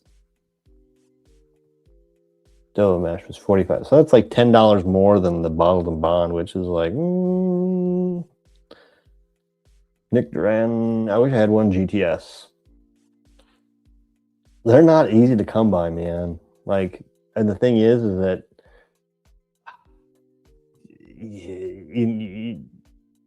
if you don't want to spend $150 or $200 on it in the first place, you definitely don't want to spend what it costs on the secondary market, because GTS on the secondary market, especially the hazmat one, is still, I think, $650, $700. I managed to get mine. One was through a trade, and the other I got just when I went to Kentucky. They were randomly selling it, and I think I bought it for $350, and I felt absolutely blessed to buy it for $350. Absolutely blessed. You have to get a lot of it's luck. It's a lot of it's luck. And knowing people. There's a lot of knowing people with BTAC. 100%, I can tell you that right now. Luck and knowing people. That's pretty much all you got. The only way you pretty much get BTAC, unless you're buying it on secondary market, then it's just willing to have money. But if you want to get one that's not full secondary, luck and knowing people. That's it. I didn't want the 25 GTA.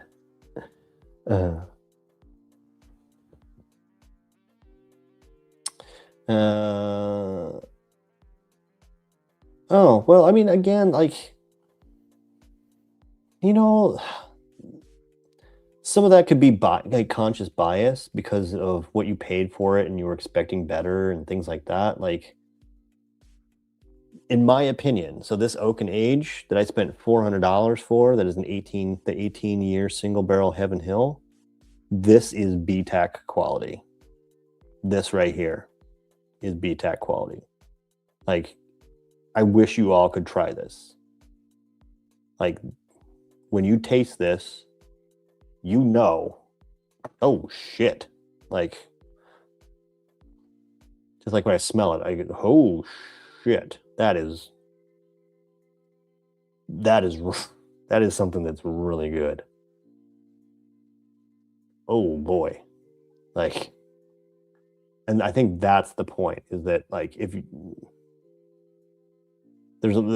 just know that it costs more and you smell it Like I've got, this is the Barrel King Time Warp. Like, it smells good, but I can smell this and I know instantly, like, holy crap. The deep complexities on this one, and like you can smell the age on it. Like, it's unmistakable when you smell something like this, that you're just like, okay, that's gonna be something really good and really expensive. And it is.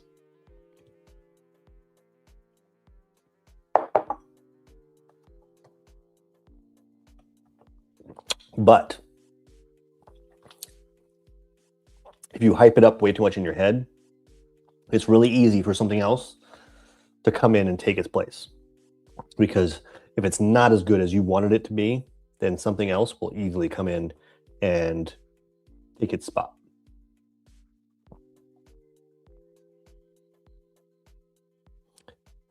Hitter glow stick. MBN. MBN, buddy.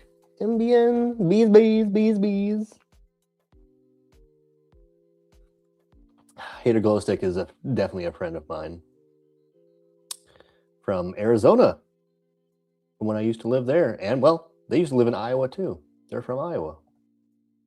I think people have been sleeping on hard truth. There's a lot of good hard truth stuff that's supposed to be that's coming out or has come out that I haven't gotten to try, that a lot of people that I trust say is really, really good. I would think there's a lot of stock in that, actually. There's a lot of truth in that. Oh.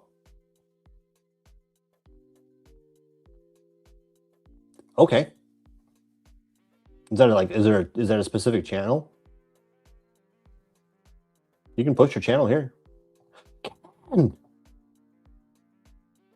Kevin, what up, buddy? Hey, Kevin, I've got like four bottles waiting at Unicorn, just so you know, but I'm gonna need your assistance kind of soon, probably.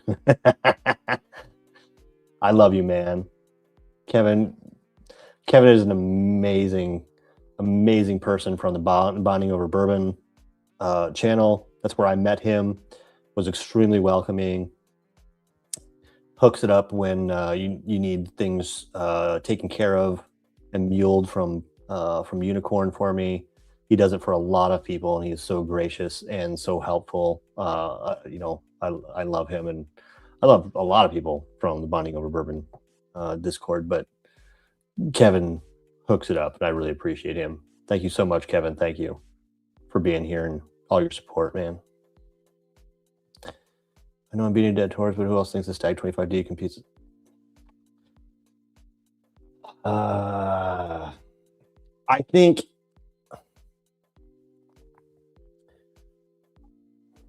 people look.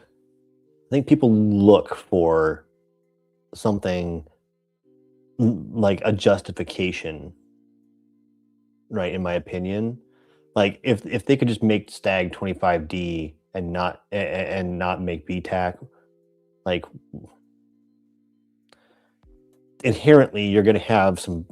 You're going to think that since they're the same mash bill, a lot of same flavor profiles and things like that, like I think it's really easy to go down that rabbit hole. But I think there's some people just are validating if they can't have, or not necessarily can't have, if the GTS doesn't fit their particular profile in their head, that they will default to the thing that they've had that's the best that does. And for a lot of people, that was the Stag 25D. I don't necessarily believe that it is better than GTS. I think some people validate in their heads that they would prefer the 25D because the GTS didn't fit their profile. That's what I think. I don't think there's a better or worse, but like I think that's where they went with that, in my opinion.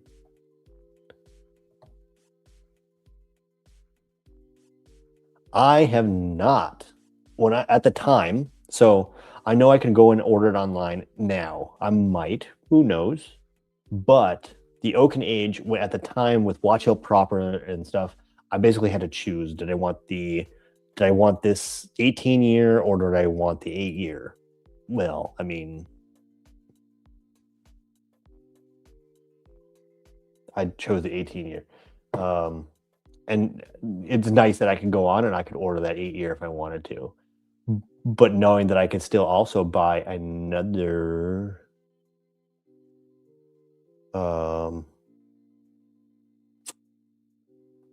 the 18-year, I kind of want to do that.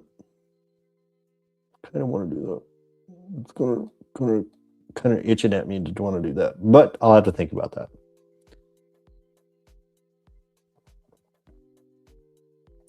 $25D definitely competes with 2025 GTS. Again, I'm not.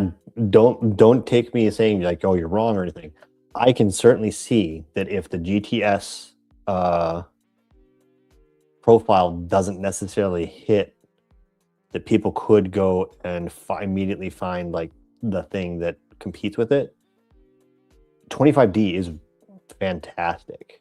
It is fantastic. I think the difference with GTS is like the age, and there's a different profile with that age statement in GTS that I think still gives it the edge. But is it competing? I think it just depends on your palate, and I think that's what matters the most. Is if that's what it does for your palate, then great. But for people with different palates, I think there's a distinction. I see a distinction between GTS and 25D, but I still think 25D is fantastic. Certainly one of the best that's been put out in years. I think 25D, 26A, and 26B have all been way better than the last few years worth of releases, to be honest with you. Even the 25, C, B, and A, 24, I think 25D, 26A, and 26B have all been kind of in line with Stag has good quality again, in my opinion.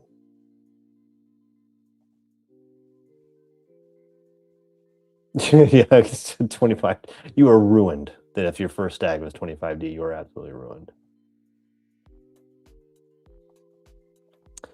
The color on Kitty says, listen, all of the small batch King of Kentuckys are pretty good. It's just the price point that it is absolutely nowhere. If they were all, $99, it'd be different, but they absolutely were not. And like, that's where it went off the rail.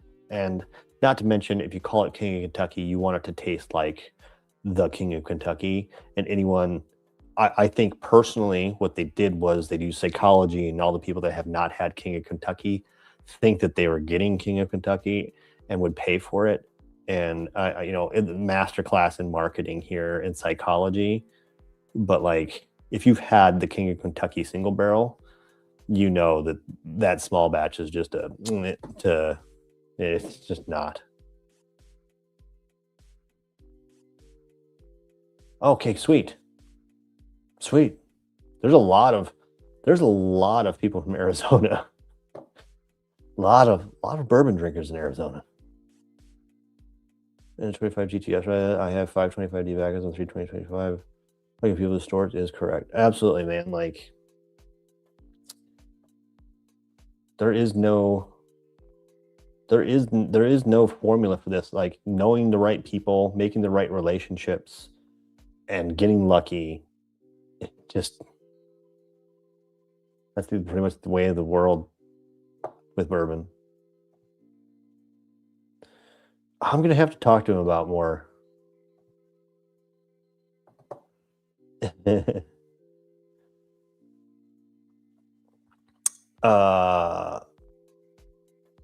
you like bourbon? Do you like bourbon, Benji? I can't remember if you do. I thought you were more of a maybe like gin and tonic kind of guy or something, or vodka Red Bull, maybe. I don't know, it's been so long since we've all been in Vegas together and stuff, so I don't remember. But let me know. If you are, then I've got, man, if I got shit for you. Holy crap. You have an opinion to take on sweet mash versus using? No. Nope. I think that you can have good, high quality, good stuff. Doesn't matter. Like I mean, look at frickin' Michter's. Michter's uses sour mash. Who cares? Like, you can come up with good stuff. It's just, you know, consistency and quality of, you know, of the process is all that matters. Like, no, I don't have, but otherwise I don't have an opinion or make. Like, they can all be good.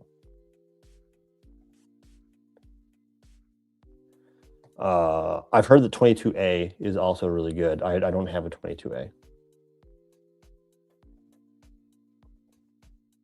Ah, Kevin, man, thank you so much. I love you, man.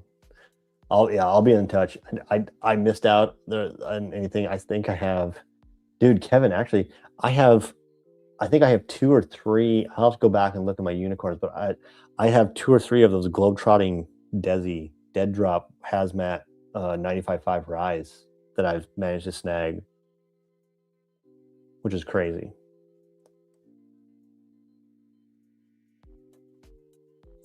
Which means me to say, if you guys don't enjoy 95.5 MGP 95.5 rye,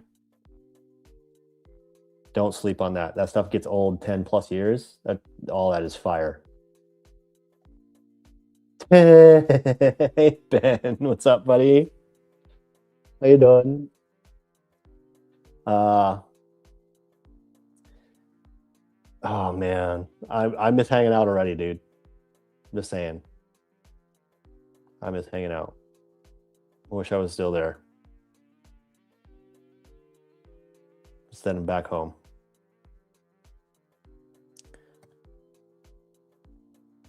I'm in Chicago. You try. 22A. Ah, God, 22A is. I heard that 22A is good. I have not gotten to get a hold of one of those. I thought about buying one on Unicorn. I just haven't gotten around to it. Oh, 100%. I bet 25D. I mean, especially if they're a fairly different profile, I guarantee you that there's easy competition. Dude, I can tell. I am so happy that you are enjoying and drunk on bourbon. I am so glad. I tried yes, I can't compare a Stag Junior personally. Well, Bryce, so I don't have a GTS open anymore. These ones right up here, there's a GTS 2025 GTS right here and right here. And when I hit 3,000 subscribers, I'm opening one of those again, and I'll give you some.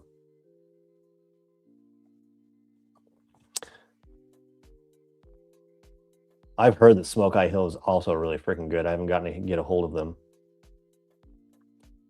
Again, it's all about access, like, you know, because like I don't get to drive around. Like, I've got a family and work and all kinds of stuff that's like, so I don't get to drive around and do that bunch of hunting, really, to be honest with you. So most of my hunting is done via the internet. And, you know, there's just so much there. Like, you don't know what to buy, and it's kind of wild, to be honest. So, Ben, if you're still here, have you tried any more? Have you tried any more bourbon that have been gone, or no? Or just more garage beer? Oh, hell yeah, dude. I love late night vibes, man. I love late night. It's like, it's a shame that people like can't stick around because they have like be up at work at like 5 in the morning and stuff. But like, I love late night and stuff. 25D and C are all bangers. I'm good. I think my 26C will come out on Tuesday. I already stated Brook Hill stuff. A lot of this is all Heaven Hill and stuff that's already kind of out there, like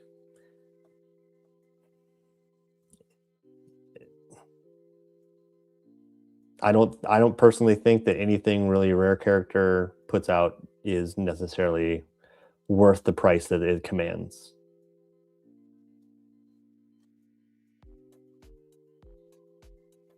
That's my opinions.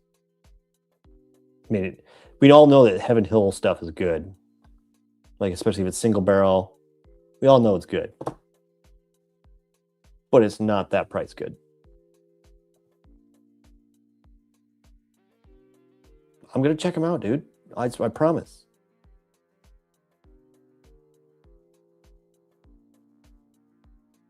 Guys, yeah. Oh, I've been sitting on my friggin' foot. Oh my God. Ow. Oh, ugh.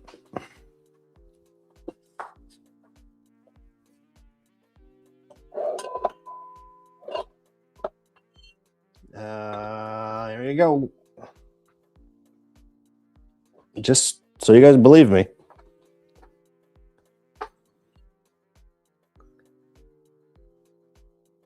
There it is. Thanks to Chris. There it is.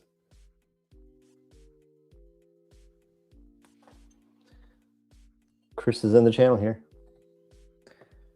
I got it because of him. Thanks to him. Let's see here. I don't know whether to use this sweet mash. Yeah.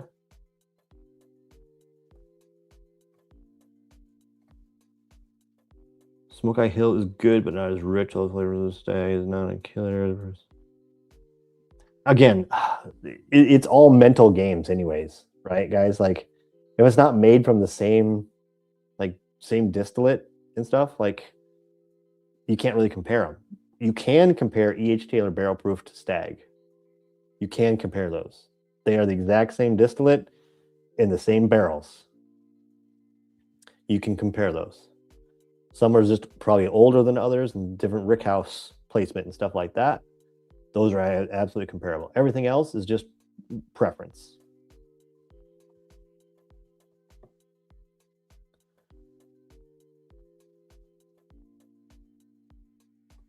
That's good to know. I'm Bourbon new. Don't drink out anymore. I'm going to head down to Bardstown to my buddy's car shop one of these days. We'll definitely do something right now. Dude, let me know when that is. I could probably drive down. It's only like 8 hours.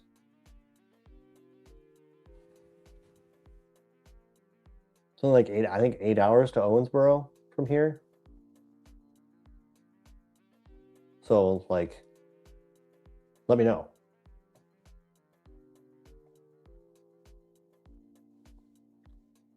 All right. Hey, listen.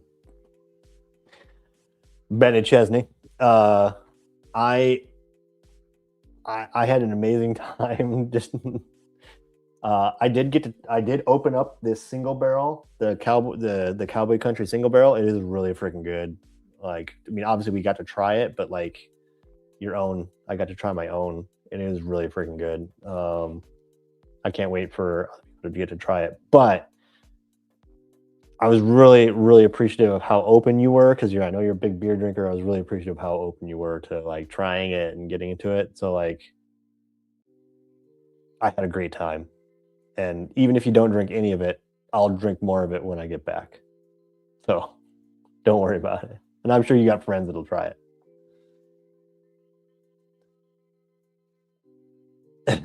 Yeah, see?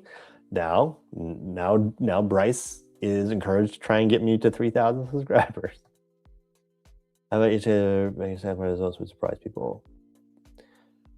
You know what? You'd be actually surprised. You want to know what first of all, Chris, thanks again for the hookup on the 26C. So again, this is where I got the 26C. He's magical and has access and is great. He's an Iowan as well, but I won't say where from or anything like that, so that way we don't give away any other details. But you would be surprised how many people don't realize that E.H. Taylor is the same mash bill. They think it's a separate something from mash bill 1. So when I tell them that it's like, no, like Eagle Rare, people are very ignorant. I can't believe how ignorant some people are. There's people that don't believe that E.H. Taylor barrel proof is the same as E.H. Taylor small batch, just barrel proof. I don't know what to tell people. Like, you can literally just Google it.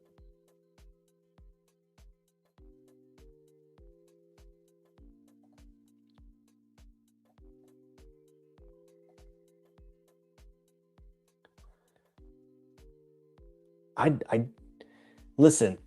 I don't hate rare character. I just you know,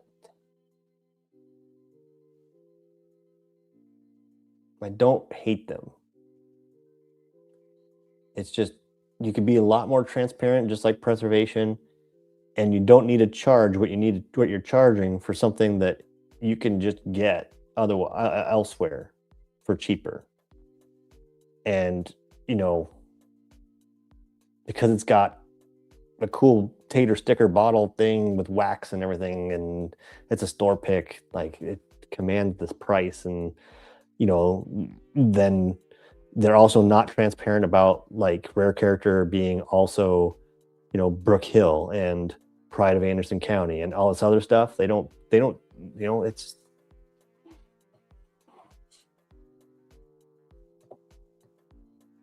there are a lot of people that believe, and obviously, like, you know, I spent a lot of money on this, and it's not because like I'm ignorant, but there are a lot of people that just don't know, that they think that if a price is higher, that it must be better.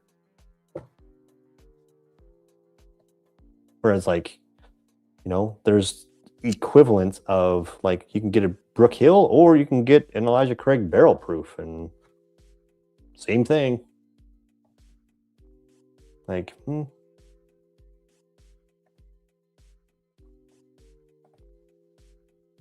oh god, they haven't got 26B yet. It's like 26C. Like, oh no. Hey, based on this, I am only 6 minutes behind in chat. That's great. Well, Trace, and we don't have 26B either, and we've got a way before somebody lost. That is interesting.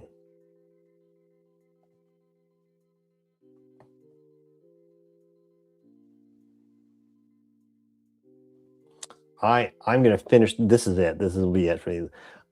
I'll do a live again probably sometime this week, and I'll do some sample stuff, Chris.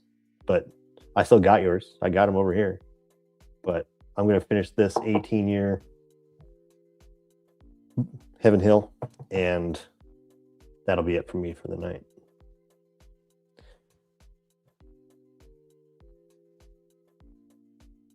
Yeah, you know, like the people that appreciated craft whiskey and stuff, they're the ones that got to watch and appreciate it. You know, I think a lot of people, you know, honestly, I like that a lot of people didn't necessarily watch that video, because that just means there's less people, less tourists and stuff that'll be coming to the area, and those that's not what you guys want anyways. The people you want coming there are the people that want to appreciate the whiskey and support the local business and what Tim's doing there, and everybody else can kind of just, if they don't want to watch, they can also miss out and screw off.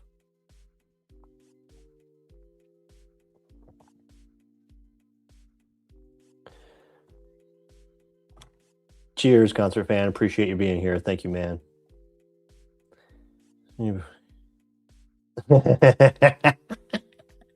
Yes, you have, Ben. Appreciate you, Bryce. What's your favorite antique collection?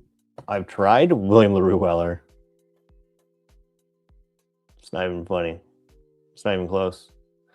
You know, there's different varying versions of like when GTS is good, like competing with William LaRue Weller or not, but like William LaRue Weller is the consistent, like that's the one. Eagle Rare 17 can sneak its way in there. It's such low proof. It's hard for it to really pack like a punch between GTS and WLW, but you know, WLW is pretty much the consistent GOAT.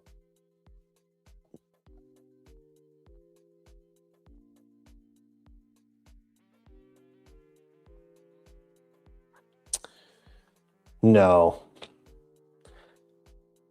Bruce. I mean, look at Cheesy Gold Foil. That's Bruce. They're fine. They're absolutely fine. And with Fred, there's Freddie. Freddie does just fine. No, everyone's in good hands. All these legacy distilleries are in good hands. It'll be good. I wouldn't be worried about that whatsoever. I mean, just look at it. I mean, look at Buffalo Trace. You don't have any. You don't. Who's picking the BTAC? Tell me who's picking the BTAC. You want to talk about corporate blending teams? I mean, Buffalo Trace is already doing that, and they're doing okay.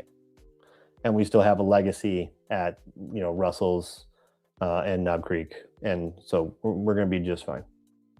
I wouldn't worry about it.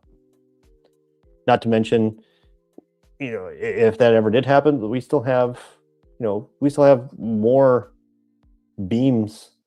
There's beam family all over the place. I mean, look at Jackson Purchase. I think that is the sleeper. If you want my opinion, the sleeper is Jackson Purchase. I think if legacy distilleries start having problems or anything, where the number one place that you're going to be able to get like terrific bourbon down the road that's going to be ridiculous when it's old, Jackson Purchase. I will continue to say that until probably I'm proven wrong. But I haven't been proven wrong yet. Their 4-year-old stuff, batch 1, amazing. The select batch, I haven't gotten to try, but I'm going to assume it's going to be as good or potentially better than batch 1. And it just keeps getting older and probably better. And they know what they're doing. Craig Beam, he knows what he's doing. There's a lot less value given to distillers like Detling who create. Well, so if you want a little bit,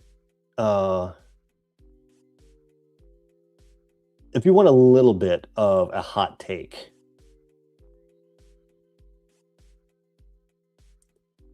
Detling is fantastic stuff.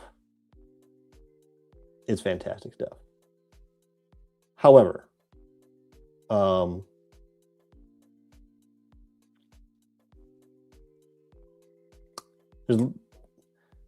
there's less value. I don't think the word is value. I think there's less hype. Like there's hype amongst us.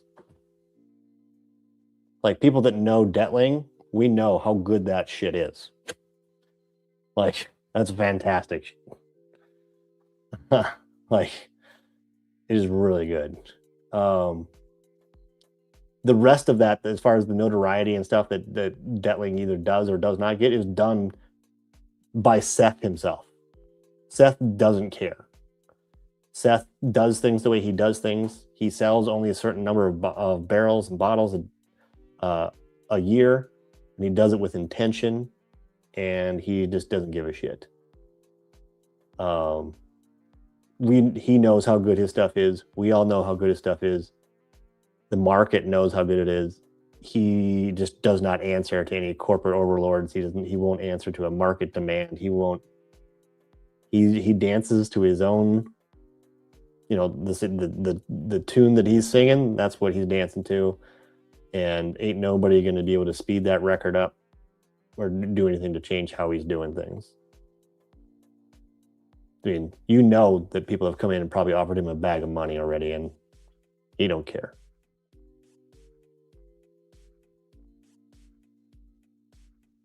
Like, if you know Detling, and that's the thing is, if you know Detling, it's good. Like, it's the people that don't know that would probably likely have altering opinions. Now, there are some Detling profiles that will not hit people right. And that's with every bourbon and whiskey. But for the most part, like, universally, it's good shit.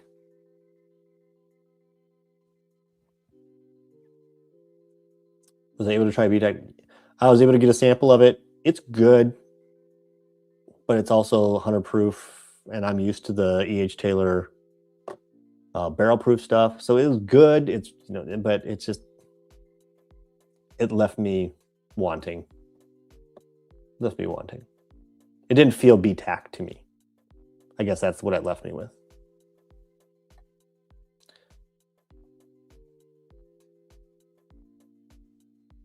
Probably. I don't know particularly, but like, the thing is like Bruce did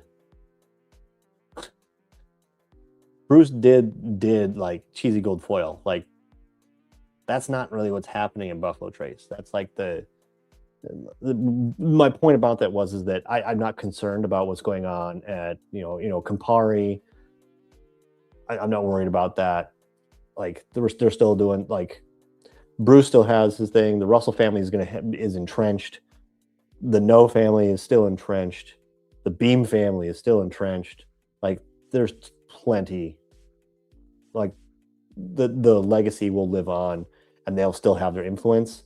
The name that they've got of having the person being impactful to the business means more to the business than them making more money without them.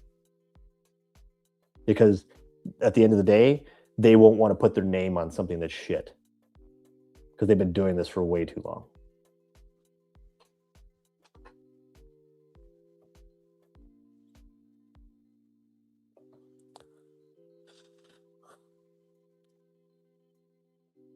Oh yeah, man.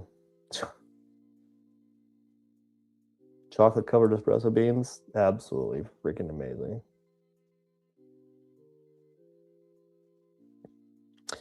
My favorite store pick? That's definitely a loaded question.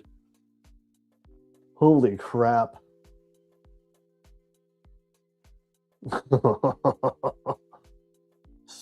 It have to be a store pick?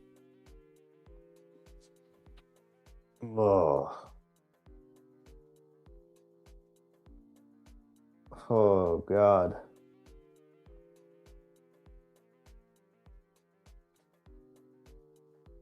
I would have to think about that for a while. If it had to be a store pick, it would take me a long time to figure out my absolute favorite. What is hitting me right now that's a store pick that I'm just like, hey, I've been drinking a lot of it right now. I wouldn't say that this is my all-time. I'll just default this to whatever is hitting me right now is the Barrelheads, Owensboro Barrelheads, Barrelheads Pastry Shop, Bardstown Weeded Pick, single barrel. That's been my jam lately in terms of a single barrel that I've been going after.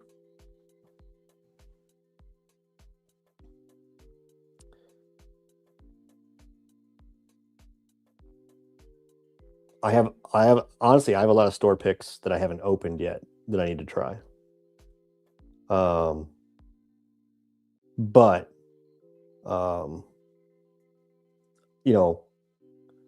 again, I have a lot of store picks that I haven't like. There's the thing that comes to mind as far as what's a store pick or like a single barrel that has been like, God, there's Dead Drop, like the Globetrotting Desi. I have a couple of those, and I got a bunch of those backed up. I've got a couple of the Bardstown, Owensboro. There's a lot of this. I've got short barrel. There's short barrel picks.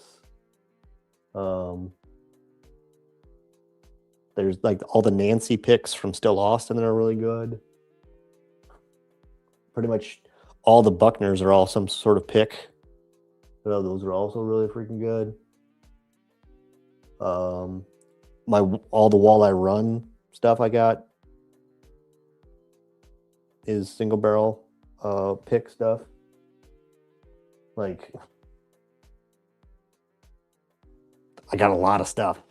Silver Springs Rye, all really good. Like, it's just like, it's crazy.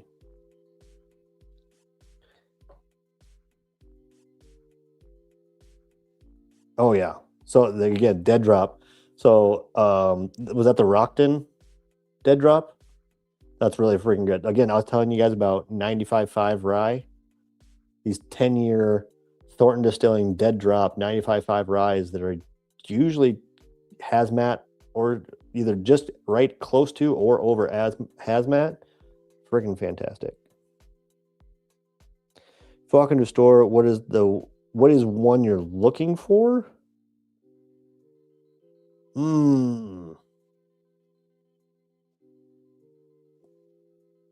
I don't think I'm necessarily looking for anything. Unless I go in there looking for something that particularly I was on a mission to find. Like, the world's usually my oyster. I'm just looking of like, oh yeah, I should try that. I'd like to try that and just grab it. But unless I'm looking for something specific,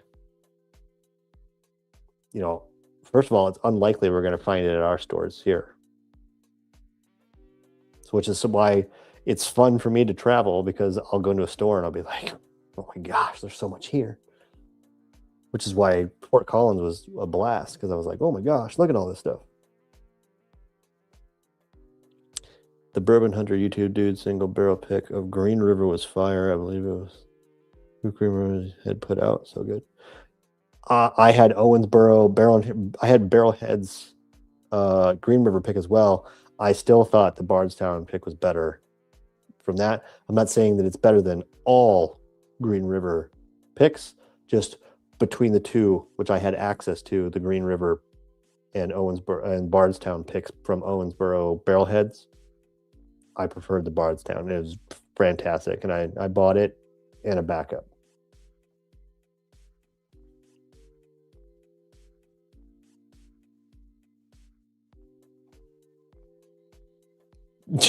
Kentucky store pick one. That would be insane. That would be insane if you could do King of Kentucky store picks. That'd be nuts. Oh my god. Oh god, that's a dream. That'd be a dream. Oh, dream. Up getting them a trip to Colorado. I got a bunch of just, E.H. Taylor Barrel Proof was what I found the most of, and Eagle Rare 12. And for the most part, it was from other people. It wasn't even for me. I got a couple of like antique 107s because they were cheap. They were like just over $60. So I grabbed those. The PGA bottles, I got those for cheap. So I picked those up for cheap. I got Steve Barrel Proof Banter. There's a ice wine finished barrel craft spirits blend that he wanted, so I got him that. For the most part, I got a couple of 100 proof State of Colorado Old Forester picks, the 100 proofer black labels.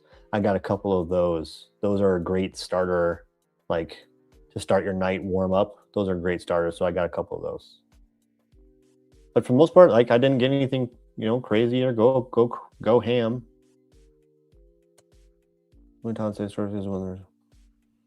That's true.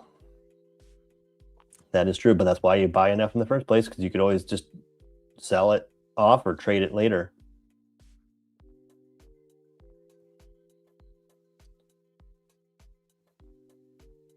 I just got it, Chris. What he's talking about is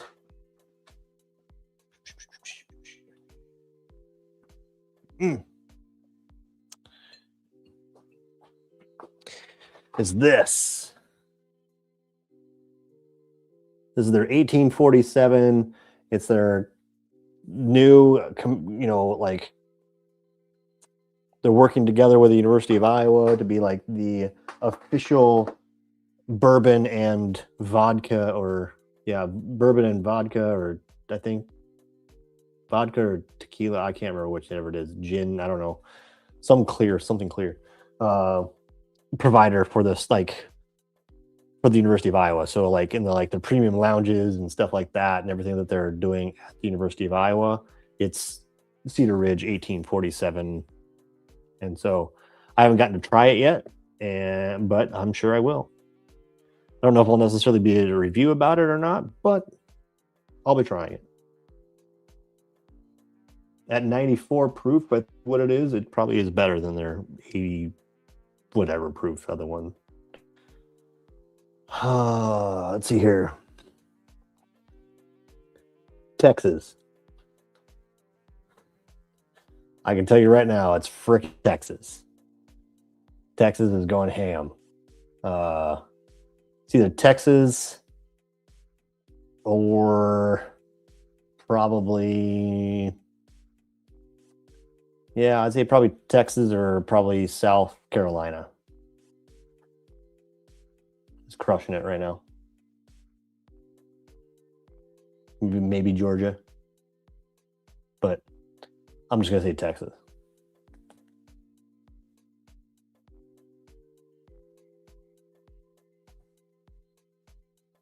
You feel like crowd's going to always have to learn? No.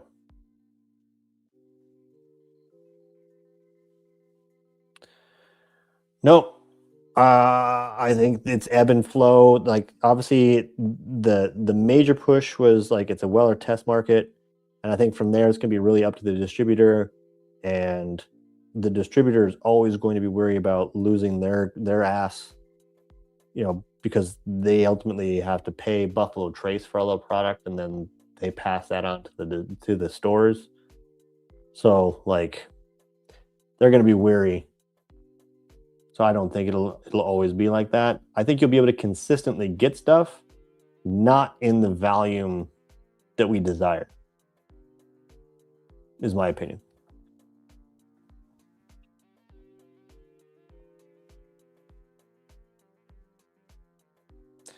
Yes, I got the Colorado 150th. So I got the one that was the floor 8 or H floor 8. I was at Cantina Liquor, and they had them mixed into the Colorado, the one that just said Colorado on it. There were 2 Colorado 150ths that were mixed in there, and I grabbed those and I took those. Yeah, it does. Apparently Wyoming does too. Well, I mean, maybe Wyoming is also in that group, because between Cowboy Country Distilling, there's also Wyoming Whiskey, and they're doing some cool stuff too. Yeah, Texas, between Still Austin, like Still Austin's the new, like it's the new Buffalo Trace, the new Weller. Like all of the releases and stuff are just instantly sold out and instantly double, triple on secondary market. Impossible to find.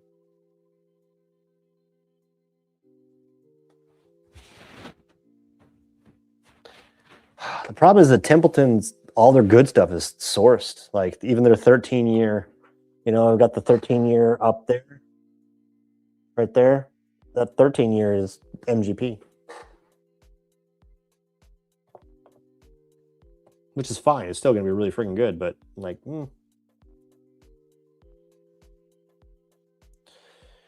All right.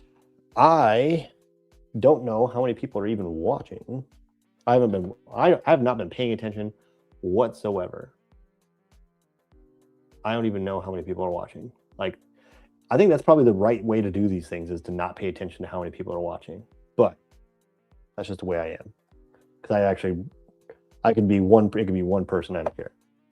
But I think I'm going to have to call it a night. I'm going to finish up this 18-year right now.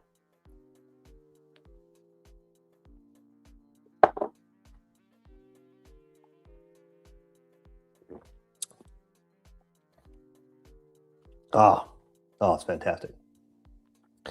Chris, Bryce,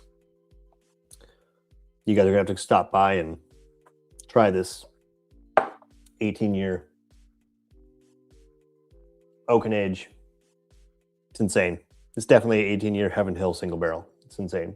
But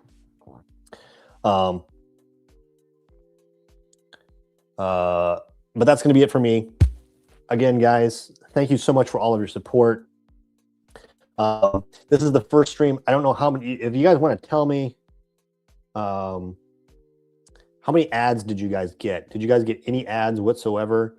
I'd love to know how many ads you got, if it was obtrusive, if it was not obtrusive, if it was too much, then, you know, I'll change that in the future. I don't have the ability to dial it very, very, very closely on Streamlabs, so I'm going to try and figure that out.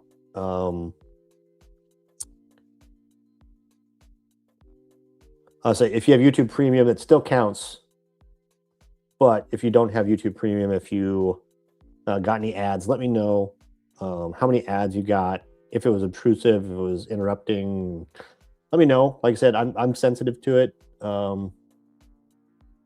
And technically, if you have YouTube Premium and I play ads and it skips you because you have YouTube Premium, I still actually get credit for an ad, which is quite cool. Same thing with people that watch my long form videos. If there was an ad placement that would occur, but you have Premium, I still get compensated because you were there to watch. So it's a fun fact. So appreciate you guys.